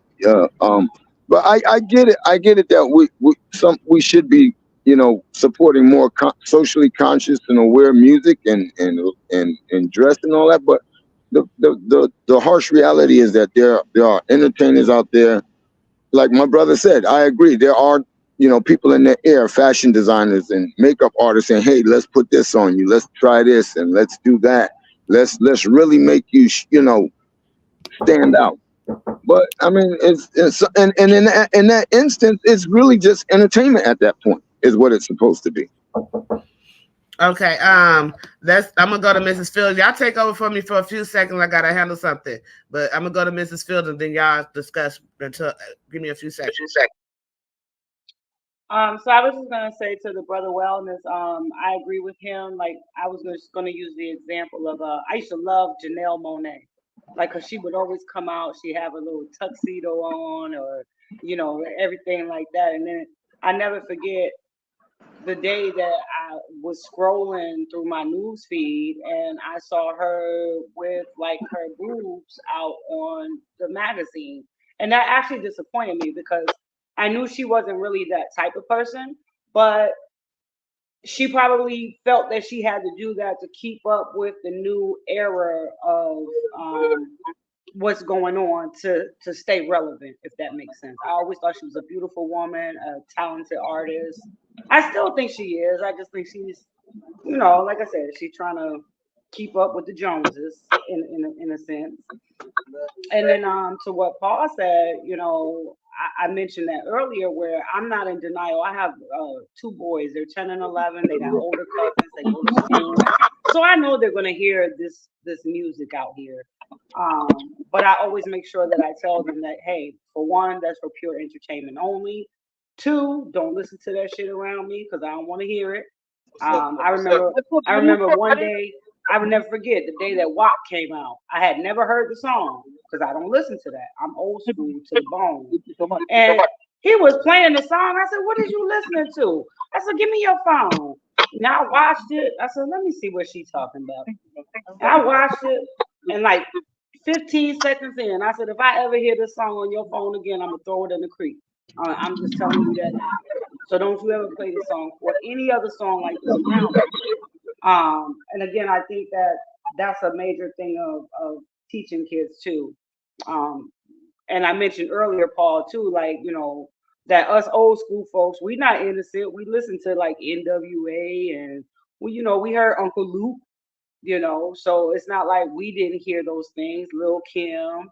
But I think the difference now is that these kids are like more taking it seriously and actually trying to live those lifestyles as we were before. Like, at least for me, I knew it was just entertainment. I was like, yeah, like when the Jehovah Witness came and knocked on the door, I put in NWA because I wanted them to go away and I turned it up real loud, right? But I knew it was for entertainment. And I don't think that a lot of these kids understand that these days. They're really trying to live those lifestyles because they see that, oh, they getting all the women, they got all the gold and the jewelry and the cars and the houses. And they tend to aspire to be in that entertainment industry when, like somebody said earlier, half of that stuff don't even belong to them. They're renting it for the video shoot. They Right. got to return it at the end, But Real quick, Go ahead. I just want to give a shout out to DMG for allowing us to use this platform and the whole effing show. DMG said Paul about to give a dissertation on the act right now. LOL. And then okay, and then what happened to you, Paul? And then we got the only reason why Janelle got shade is because she's bisexual. Folks celebrated Tracy Ellis Ross when she posted nude. Oh gosh. I feel like as a culture, we should hold ourselves more accountable, especially the influencers, knowing that they're influencing their own culture. But at the same time, they're gonna do what they're gonna do. So we have to just educate our children and the children around us and let them know that that's not it. Facts. Facts.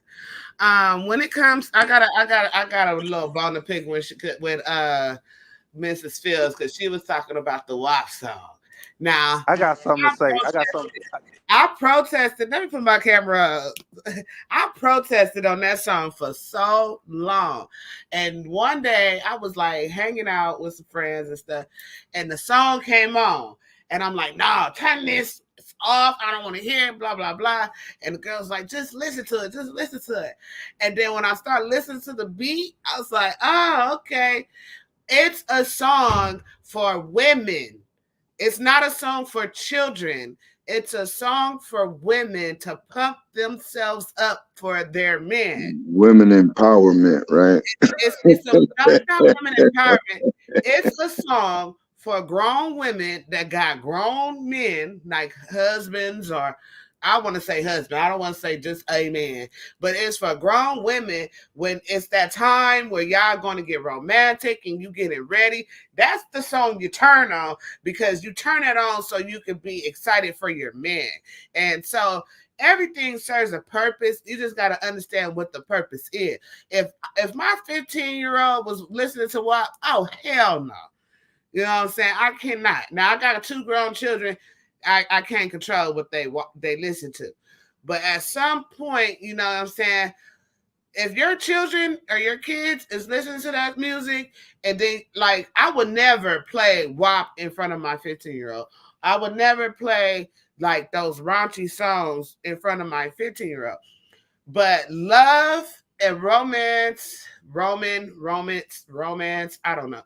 Those things exist, right?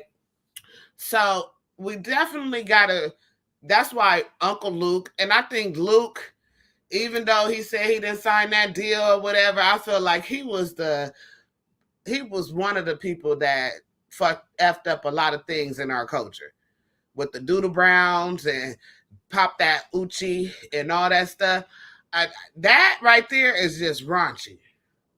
I think that's worse than the Cardi B's, Megan Thee Stallions, and everything else. If you listen to that music, uh, not the radio version, but the explicit version, that music is crazy. How, It is. It's definitely. I have a 15-year-old that listens to nothing but oldies. yeah, That's I all was she gonna say, knows. just let me be clear. The reason it bothered me is because it was my 10-year-old listening to WAP, and I'm like, oh no, no, no, no, we're not doing Oh this, bro. no, You no, don't need to know no. nothing about this. I don't want you to know nothing about this. I Oh agree no. with whoever said little But kids shouldn't even be listening to Barry White and Luther Vandross, and that's clean talking about sex. But it's something you said earlier, cousin, about like romance. There's a difference between romance and raunchy, because I don't want my wife listening to no WAP when we about to get it on. The song is just gonna turn me off. Everything, you know. it's not And, for and, you. It's not for you. It's for her. It's but not for listen, you to okay, listen okay, to. okay, okay. But It's listen for to me. her when she putting on her lingerie. But listen to me, You know because I'm what about to go somewhere with this. I'm saying? My wife WAP wouldn't is listen to just that to get trashy. ready for nothing. You know why? Because it goes back to what my bro was talking about earlier. Everything is frequency. You see what I'm saying? Everything Exactly. goes back to frequency. So as a woman in her divine feminine nature, Mhm. everything from the beat to the lyrics will upset and offset her spirit and her soul. She Yes, wouldn't even be able to 100. listen to it. The 100. frequency of the music would irritate her soul. Once you really start doing that inner work and you make yourself clean, it's certain music that when it comes on, it's gonna pierce your soul no matter what. So what I'm saying is everything goes back to frequency. Once you start vibrating on a higher frequency, anything music wise, food wise, that you listen to, hear, see, that's on a lower vibrational frequency, you're not going to be able to vibe with it. So when you look at these music, I used to be in the music industry. I done did music. I done worked with a lot of celebrities. I did security for celebrities. I've been on both sides of the industry.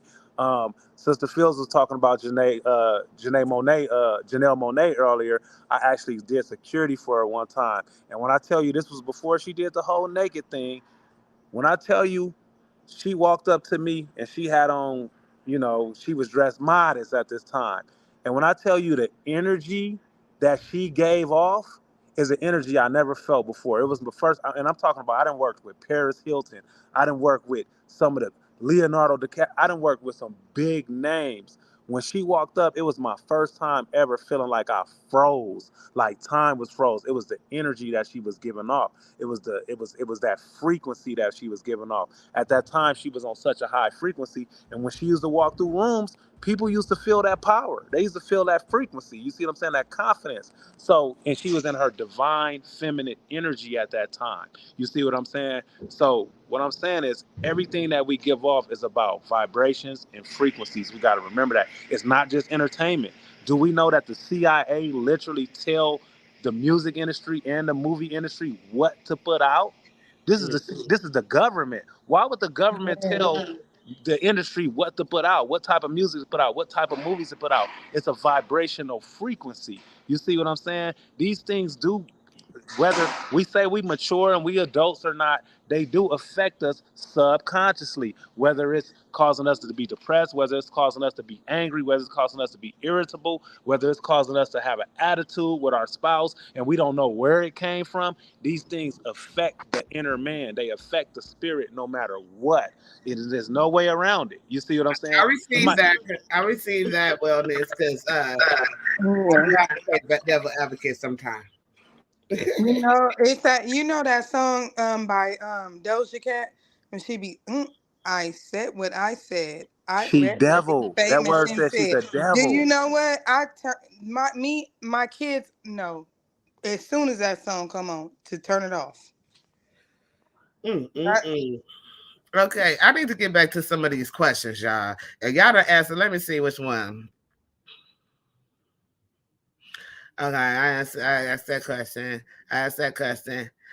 Y'all done answer that question. Okay. Are there any misconceptions or stereotypes associated with Black women who choose to dress modestly or undergo body? Well, y'all answered that question. Okay, so what are some potential challenges or criticism? Okay, I asked that question. How can we foster a more inclusive and supportive dialogue surrounding Black women's diverse fashion choices and body autonomy?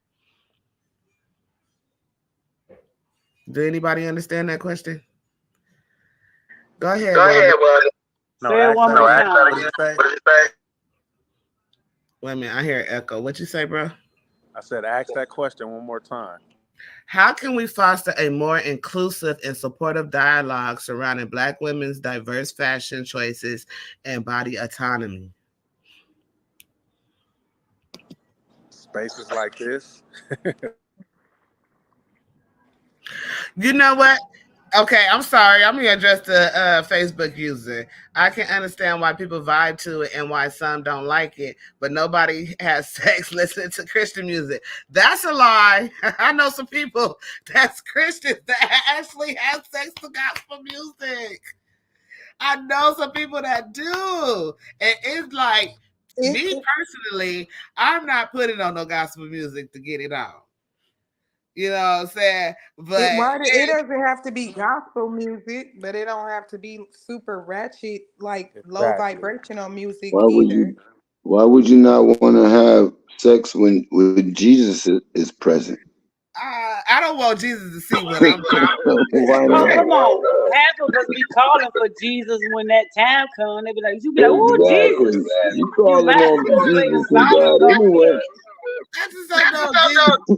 I don't think I want Jesus present because I'll be doing some things. I just don't think Jesus needs to see. You know what I mean? No, no, no, no, no. Well, you Um, already know where I'm at with it, but nah, honestly, like me and my wife, like we pray, we meditate, like we really set our space apart. You know what I'm saying? Before we enter into that space, and it is a next level of intimacy. You see what I'm saying? Because I mean, just being realistic, we always say we don't want, you know what I mean? I use the name Yahusha, but we don't want the Most High present when we're doing these practices. But we got to understand that sex is a very spiritual practice, and the Spirit of God dwells within us all. So when man is in his divine energy and woman is in her divine energy, and they come together as one, that's God energy. You see what I'm saying? But we look at sex so distorted, and that's why I say everything go back to frequencies. If we allowing these weird frequencies in our mind You know what I'm saying? We gonna be having weird feelings about sex, or we gonna be treating our sexual partner like it's some type of pornography or nothing or something, and not an act of spiritual intimacy that brings forth life and manifestation. You see what I'm saying? That's what sex really is. It's a spirit. It's sacred. It's a spiritual act. So again, man, woman, especially black man, black woman coming together, that's God in itself. I just Well, wish. it's supposed to be a spiritual act, but I think we've gotten away from that. I mean, well, no, we've always been away from that. Um, we just it's now we just got social media and all this stuff that shows how much we've gotten away from that. But when, like you said, when a husband and a wife, or even I'll say a long-term partner, because I know everybody's not into marriage, and that's fine. But when you're just with somebody and you connect with that person in a spiritual level and a high vibrational level, it hit different than when you just out kind of like this. Okay, I just met you at the club. He took me to Denny's, and now we at the room. Or I just met you on Tuesday, and on Wednesday you agreed to have sex with me. Like I think those are different forms of intimacy, if that makes sense. Right. And Right. And let me just add this, and I don't want to put my personal business out there, but I like to be sexually free when it's me and my husband. So I don't know if Jesus want to be in the room during that time. The marriage bed is undefiled, but I don't know if I want Jesus there. Famous one, you got anything to say, brother? Your Jesus mic. is Jesus is always there, sister. I He's know he's there, but I don't ever want him there present. at the foot of my bed. He watch you when you taking a, you know what I mean? He He can watch you watch when you that. wipe Hey, that's your natural. ass. Sex is natural too. So, but I be feeling like I don't know if I want Jesus there. I gotta think about that one. I really do. I really do. Gotta think if I want The Jesus the Most High is everywhere, girl. there. The Most High is everywhere. The Most High is within you. You know what I mean? You can't get I away guess from Where? the Most High. I got some hell to pay then. The Most High is everywhere. Yes, definitely. Most definitely. I want to thank everyone for showing up and showing out on this show. I really appreciate everyone's input. We got to some things I did want to share with you guys. Um, this and then hold on. Let me share with you guys this and get your opinions on this. Hold on. Hopefully, you guys can see it on your screen. And then I'm gonna share with you guys another thing. So I don't know if you guys heard of Amber Rose and her slut walk. Um, No. so I'm just showing you guys some Yep. pictures of the slut walk. What the What's a hell is a flat slut walk? walk? What is it? That was years ago. That was a few years. That was a few years back. Now the now slut the walk slum is walk is the slut the walk is slum very walk is very slut walk still happens to this day. And you got somebody said, ask me what it is. Slut walk is a transitional movement calling for an end to rape culture, including victim blaming and slut shaming of sexual assault victims. So basically, Whoa, hold on. You said slut shaming? uh-huh. Slut shaming. Victim victim blaming blaming. shuts. No, I get that. That the victim blaming was fine with me. I'm cool with that until they throw in slut shaming. But Mhm. can I say this? That just because you're a rape victim doesn't mean that you don't take accountability for being a slut. Right.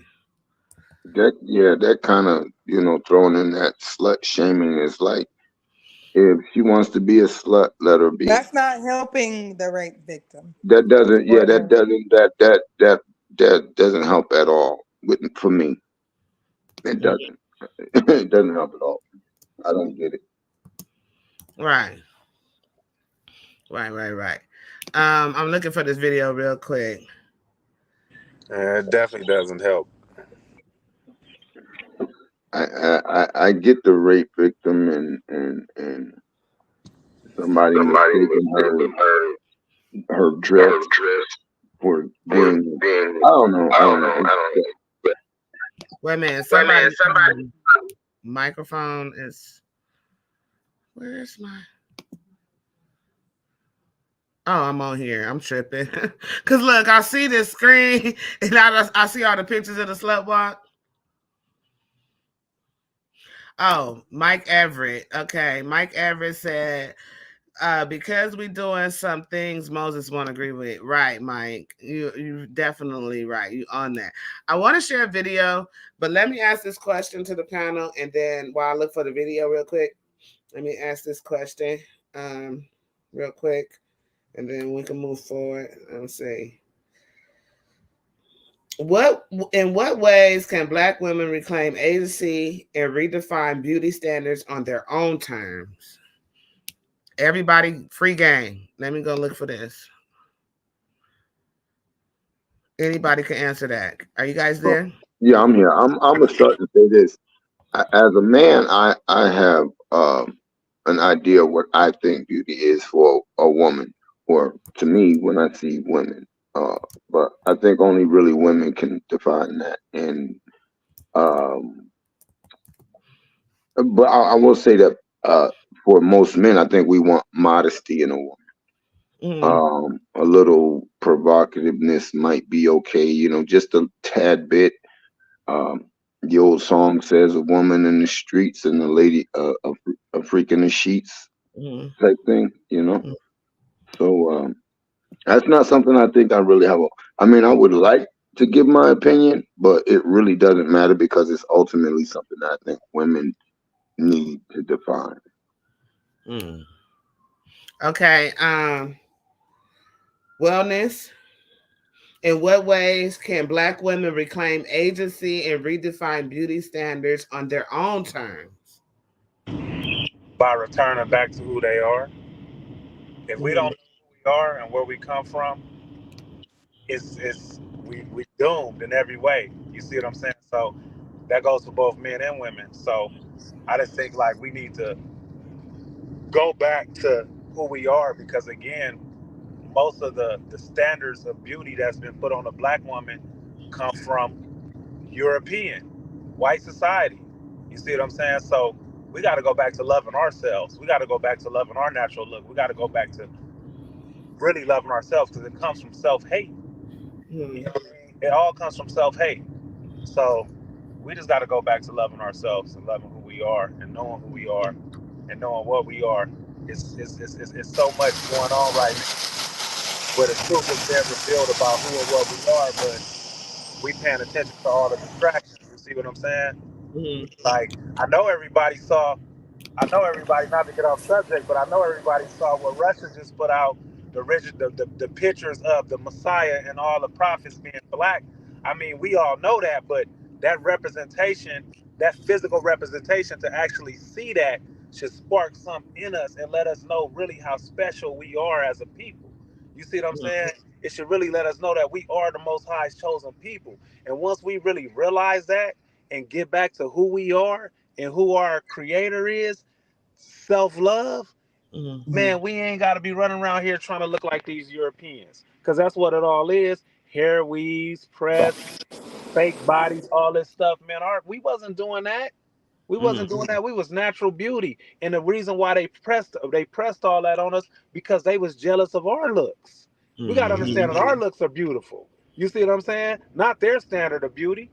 You know what I mean? And that's why they use these celebrities to stand. That's again, they use these celebrities to pump the image out.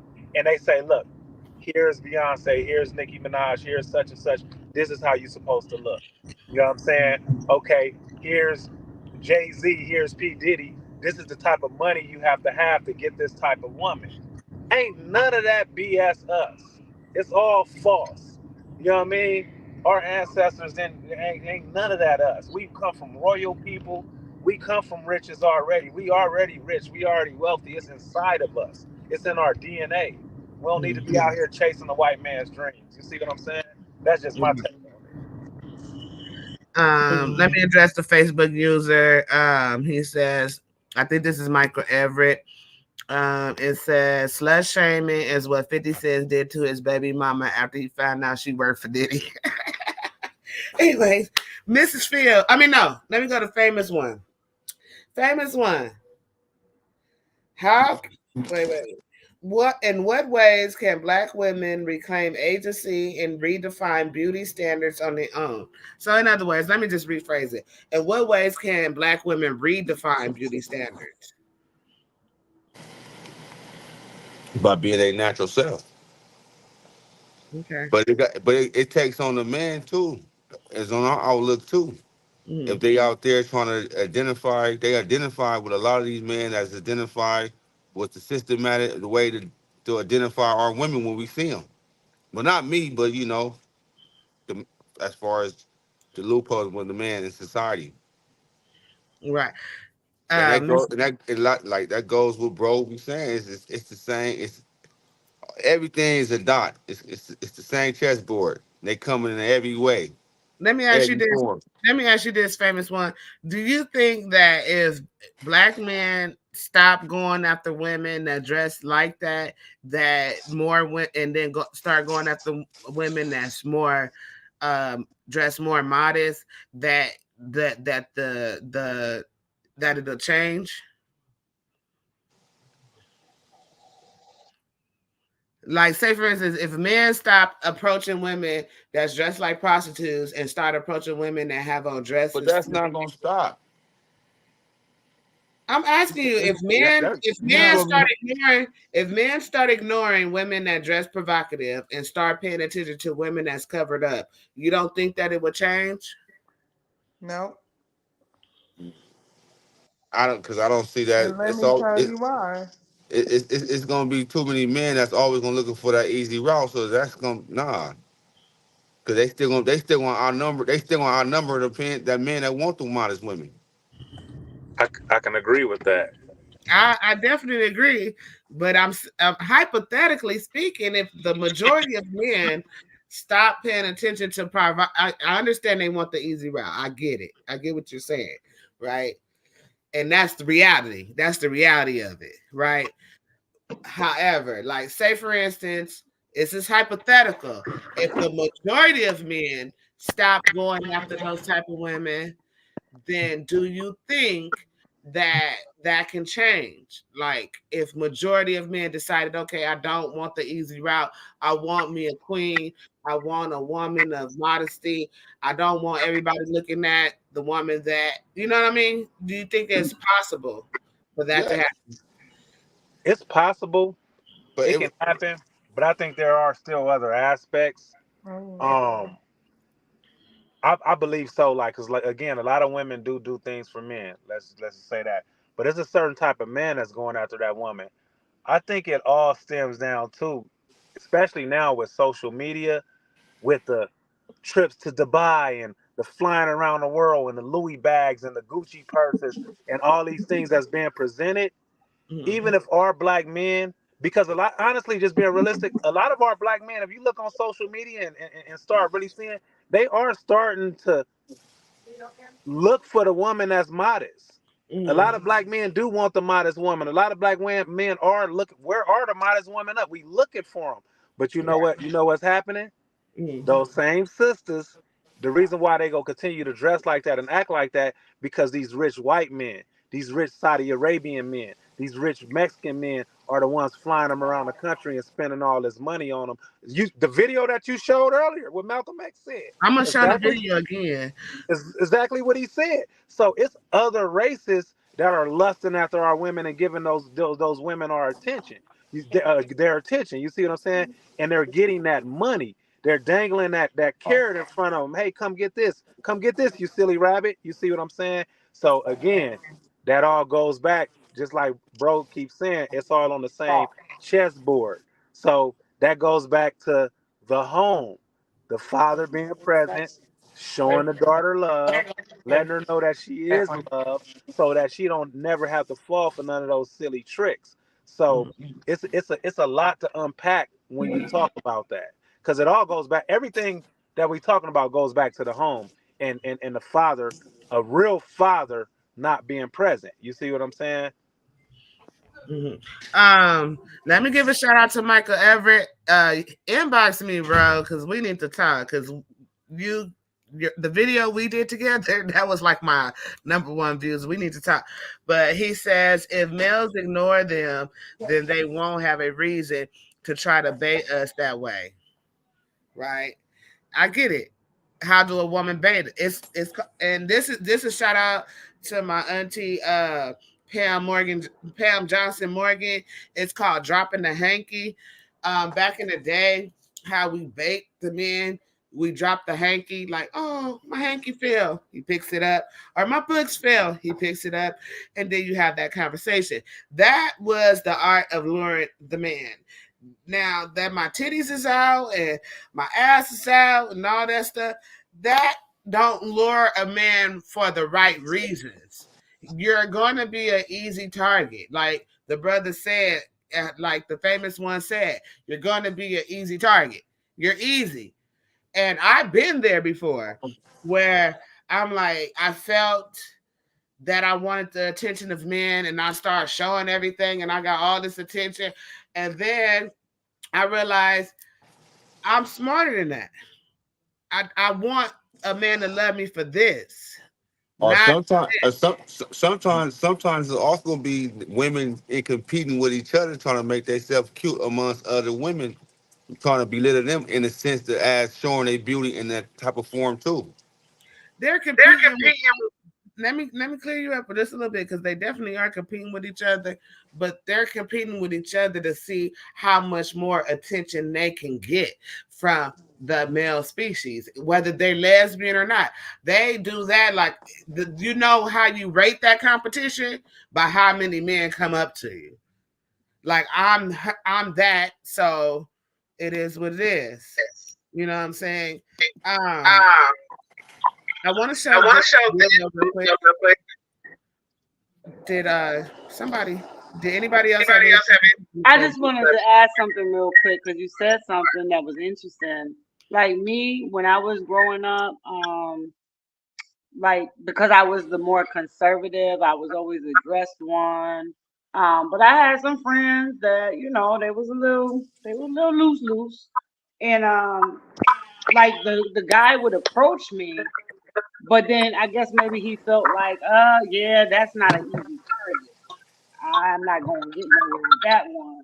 And then it was almost like they would seek out the weakest link of the crew, if that makes sense, and find the girl that was more provocatively dressed or behaved in a certain manner.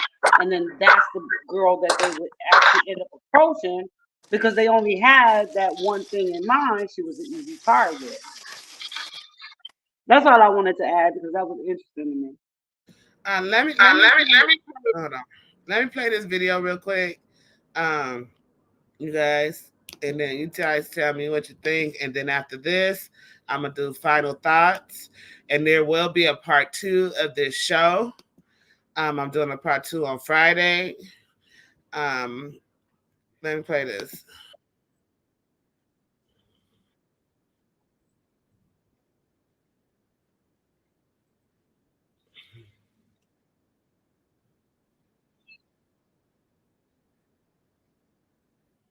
Let me.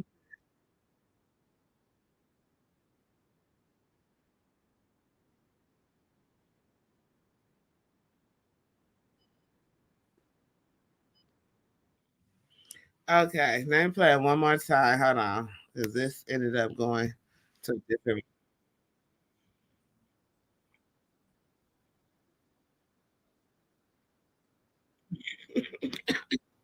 I can't.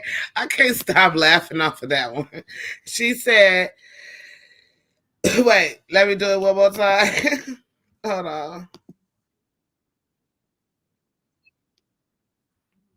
one more time. One more time. One more time. Hold on.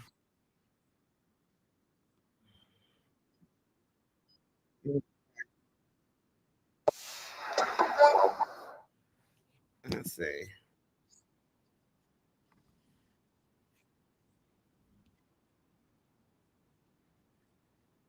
Mm-mm-mm. So he says having sex with different men makes you a slut. And so she asks, well, what does it make you when you have sex with different women? And he said a slut maker. I thought that was funny. Anyway, what y'all think about that? Is it a double standard when it comes to the over sexualizing of black women? Whoa, whoa, whoa. Um, I think, am I echoing? No. Okay. Um, I think we as a society, um, make it a double standard. I don't think men make it one or women make it one. Um, I think that women think that a man who is sexually active is desirable because other women desire that man. And I think that's one thing that plays a part. It's kind of like what you said about the women at the club that dress up, or at a gathering that dress up. They want the most attention from the Mm-hmm. men. And it's like when we were young men, who would get the most phone numbers. And when it comes to sex, women, I think, and this is what I think. I can't say for certain, but this is just what I think. I think that women find men who are sexually desired and have so many other women that he's had or bedded. Basically, have this thing in their head. Oh, he must be good. I want that. I bet I can get that and keep it.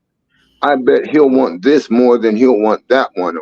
It'll make me better because he slept with me and he's married or dating her. For some reason, in women's mind, that makes that's where their minds go. That's why these men are able to do that. Outside of the brother just straight up lying, talking about he's not tied down to nobody and he's unhappy. Outside of that, most women are like, yeah, I want to get that. Um, so but for a man to know that a woman is sleeping around, he'll sleep with her, but he might not want to make her his wife. He just wants to join the party. Mm-hmm. You know what I mean? Most times it's shit. If she doing it like that, let me get some. I'm trying to bust one off. Mm-hmm. Right. So I mean that's just my take on it. So I mean, is it a double standard? I mean, well, let's think about it. Should women be doing that? Before we talk about should men, let's look let's look at men first. mm, Should men be doing that? Trying to sleep around? no, I don't personally think that anybody should be doing that. It's a lot that come along with that. What comes along with a man sleeping around? Babies, STDs, and some shit you can't get rid of. Okay. Uh, you I, know, I, I, right? I'm sorry. Go ahead. No, go No, ahead. go ahead. No, I was just gonna say, and just listening to Paul and what he said, I think the difference between men, and this is my personal opinion, the difference between men and women when it comes to intimacy is men could bust a nut in the south, right? Right. Men could sleep with a woman they don't even like, right? They don't even Right. like her, but they'll bust and go home, or they, let's say they meet her on Tuesday, they hit her on Wednesday, and then they don't never talk to her again, right? But I think Mm, the difference with women is that a lot of times, for the most part, I'm not saying all, I never say all. For the most part, when women are intimate, we're intimate on an emotional level. mm, And I think that's the difference between men and women when it comes to intimacy. mm, Again, is it a double standard? I guess you could say it's a double standard because a man could sleep with 100 women and he's looked at like he's the shit. But if we sleep with 100 men, then we're a slut.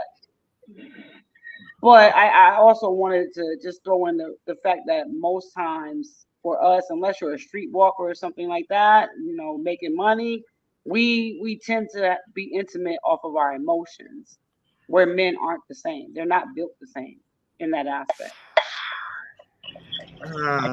I can say this too. Dialoguing with my wife a lot, especially since she's learning about a lot about cleansing. You know what I mean? As a woman, just cleansing the inner soul and everything. Women hold energy.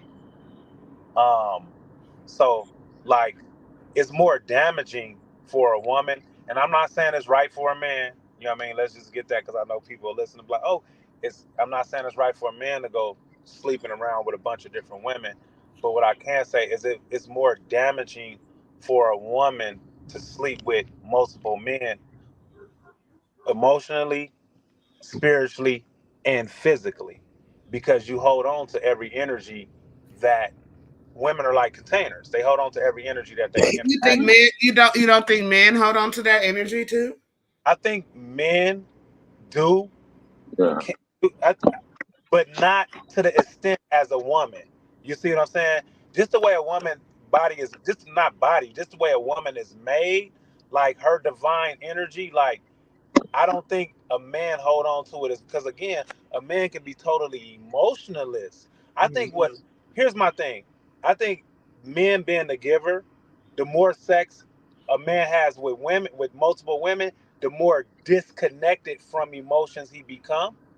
And that's why it's hard for him once he get married or find that woman to really open up and be emotional because he's already so disconnected from emotions. Like sex is just an act to him now.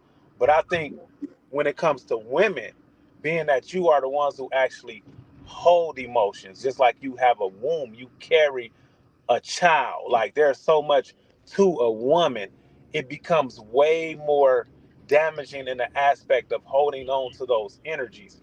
It just is what it is. You see what I'm saying? Mhm. We are created differently. You know what I mean? Like we giving, you're receiving. So imagine if you just receiving every man. You done received 100 men.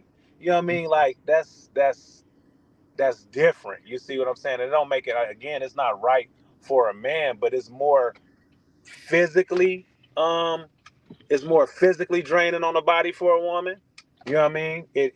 It's more physically damaging. It's more emotionally damaging. It's more spiritually damaging.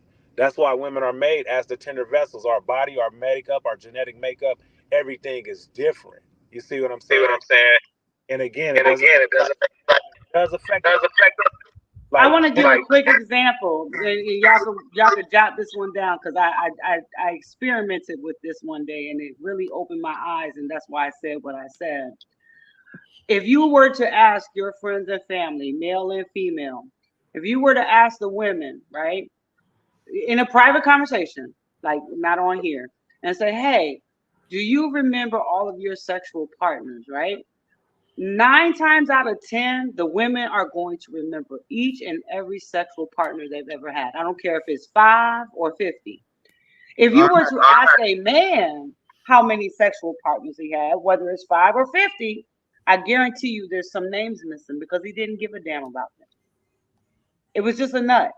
There was no emotional attachment, and that's where I got that hump to go and research a little further on the attachments as far as intimacy between men and women. And the brother is right. We are emotionally attached, whereas men they become more emotionally disattached. I know I just made that whole word up because I know this that ain't no fucking But word. in reality, like God wants us to be more emotionally. I mean, not Jessica, you need to be emotionally, more but we're just monogamous with your words. what? I think Jessica know what I'm talking about. She needs to be more Oh, monogamous with her words. oh, She okay. meant unattached, not disattached, unattached. I know. Thank I'm you. sorry. Thank you. But I feel as women, we carry a lot. Just put it like that. I disagree with the energy equalization. I feel like men carry the same energy as much as women. I know that we have an inward flow and men have a forward flow. However, there are certain STDs out there that's only spread it through men. It starts through men and they can carry it to a woman, but this is just the statistics of it all, right? And I'm talking about HIV and AIDS. When there's homosexuality involved and it's a man on man contact, they have a higher risk of contacting HIV versus a woman having HIV or AIDS.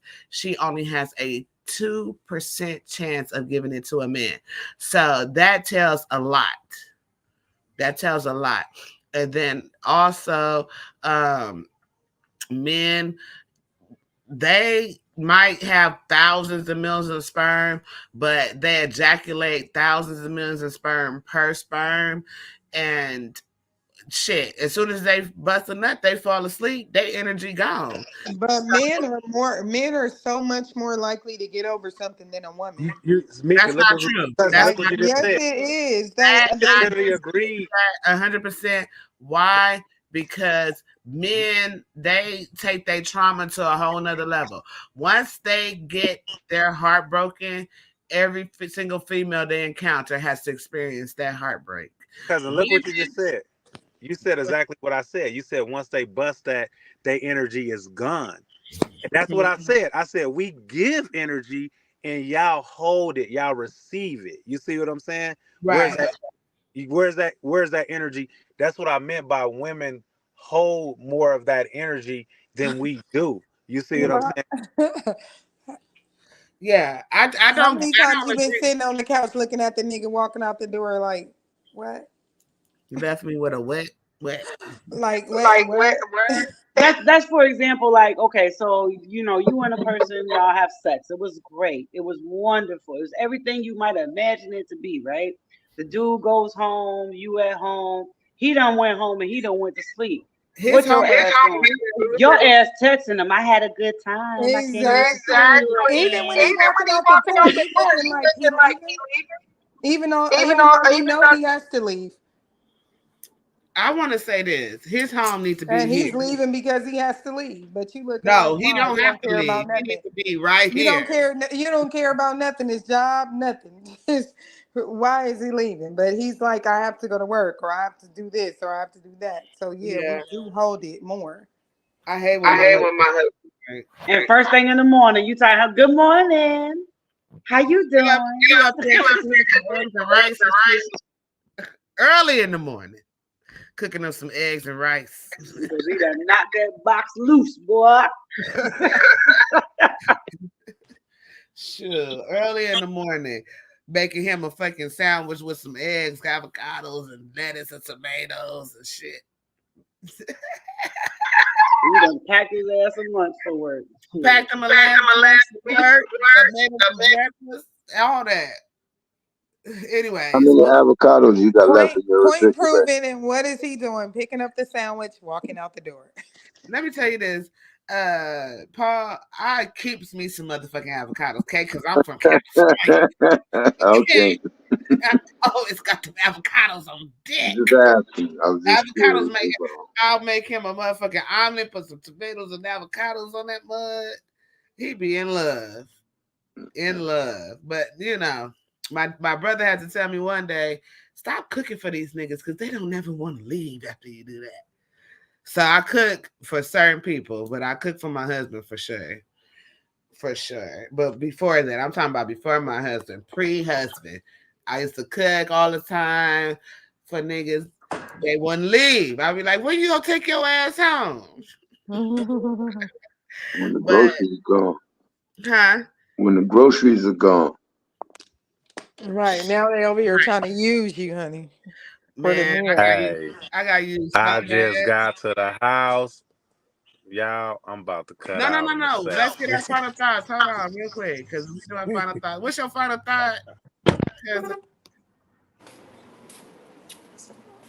My final thought, Mm. overall, just everything we spoke about. Like, my final thought is just, yeah, we need to get back to that family structure. We need to get back to that unity, that village, because that's where it all starts. It all starts with family structure. It all starts with being present in the home, I mean, because just being realistic, a lot of these grown ass adults and this and that, they gonna have to figure it out. But we gotta work. We gotta really focus on this next generation of children. So everything starts in the home. You know what I mean? And I do see some changes. I'm not gonna just focus on all the bad. I do see fathers starting to be present in the home. I do see there are some black families out here who are, who are doing what they have to do. So it does exist. You know what I mean? Good marriages in the black community do exist. You know what I'm saying? Fathers in the black community do exist. You know what I mean? Modest women in the black community do exist. Faithful couples do exist. You see what I'm saying? So it's just so often that the media spreads the light on all the negative. Again, everything is frequency. If you focus on the negative, it's going to cause a wave, a vibration that's going to birth more negative. But if we start to shine a light on the positive, it's going to cause a wave of vibration that, that births more positive. It just is what it is. Okay, thank you for that. Final thoughts, famous one. Famous one. Yeah, I gotta mute you then. Famous one. Hello. He done dropped off the line. Did he drop off? He sure did. Okay. So final thoughts, Mrs. Field. It was a great conversation. Again, thank you for having me. I agree with the brother. We just really got to get back to basics. Going back to the original topic of the conversation, we just need fathers to be present, so that we as women, as families can show our children how the nuclear family is supposed to be, and so that they can do better. Um, some things are what they are, and some things you can't change. Um, my kids, they live in a traditional household. They see daddy go to work every day. They see mommy at home. Mommy cooks and cleans and takes care of the boo-boos and plays freaking Play-Doh and all that good stuff. So my children are going to likely seek out more traditional values within people, when they get, of that age. And I just really think that that's a good thing. Um, and we really need to get back to that. And I honestly believe that, fathers matter, in that aspect. The rest of it was a great conversation. We went a little left, but yeah, overall great conversation. Girl, when they say go right, I go left. And I want to thank you so much for joining the panel. And you inbox me, ma'am, because I need your, upcoming shows. We got some positive things happening in the future. And I definitely want you to be a part of it.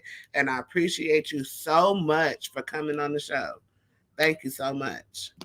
Um, Final thoughts, Paul? I really don't have any because Oh, I came God. in. I came in on the middle of the conversation. Turn the thoughts in from where you came in at. Let's not. I think as far as what the first thing when it comes to celebrities, let's let celebrities be celebrities. Let entertainers be entertainers because that's exactly what they are. Um, I don't try to delve into their personal life and what they're wearing out all the time. Is sometimes, yeah, I like everyone else. Yeah, I judge it, but it's not an issue for me to be talking about on social media all the goddamn time. Yeah. I don't know. I don't really have anything to say other than What about thank you, sis. Thank you for having me. I was asleep. I happened to wake up, seeing you doing the show. I love you. I love you, babe. And thank you. I love you back. I love you more. Sister Jessica, it's a pleasure to see you here. We'll be catching up in the back chats and everyone else. It was nice to hear. It was good to hear the other brother's opinions and the other sister. And hopefully the next time I'll be woke. yeah. Oh, and by the way, I ain't working that other place no more. So I'll Good. be available at nights more when you're able to do the shows. So I'll be more available. Okay, we got some good things coming ahead. You need to call me, Paul. You know, give me a call, Definitely. Yeah, and I'll definitely. talk to you 1-on-1. And I Yeah. appreciate you joining. And what you drink? What you got in that cup, bro? Oh, that Modelo. I heard that. Fuck out of that. Thank you so much for joining us. I appreciate that, especially since I couldn't have T. Lachey today. And shout out to T. Lachey. That's my nigga. If she don't get no bigger, but tonight she couldn't come on, and so I appreciate her. And she really wants to come. And you guys, I'm doing a part 2 for this show on Friday, and this is an open house show. So everybody's welcome to join that show. We finna turn up and get our shots in, and we're gonna talk about this again, but we're gonna make it we're gonna put a little twist to it. Yeah, you feel me? All right. And final thoughts. Yeah. Hold on, let me unmute him right. Yeah. Okay, well, overall, about the whole conversation, I just feel like, final thoughts. You know, we just get back, return to our essence and realize who we are. We would change our ways. That's just it. And I was gonna bring some scripture out, but the scripture didn't come out tonight. So sorry, y'all. I was gonna bring some scripture out. I really was.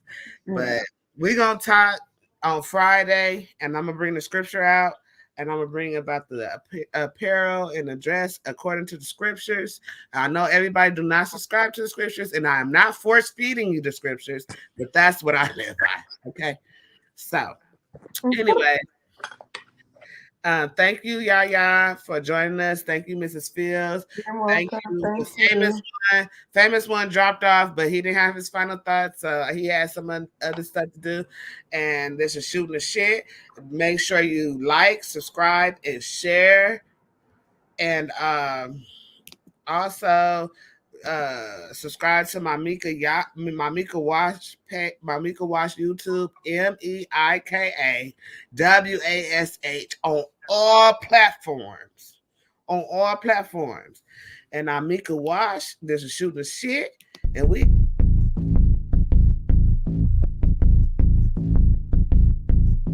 show who you are.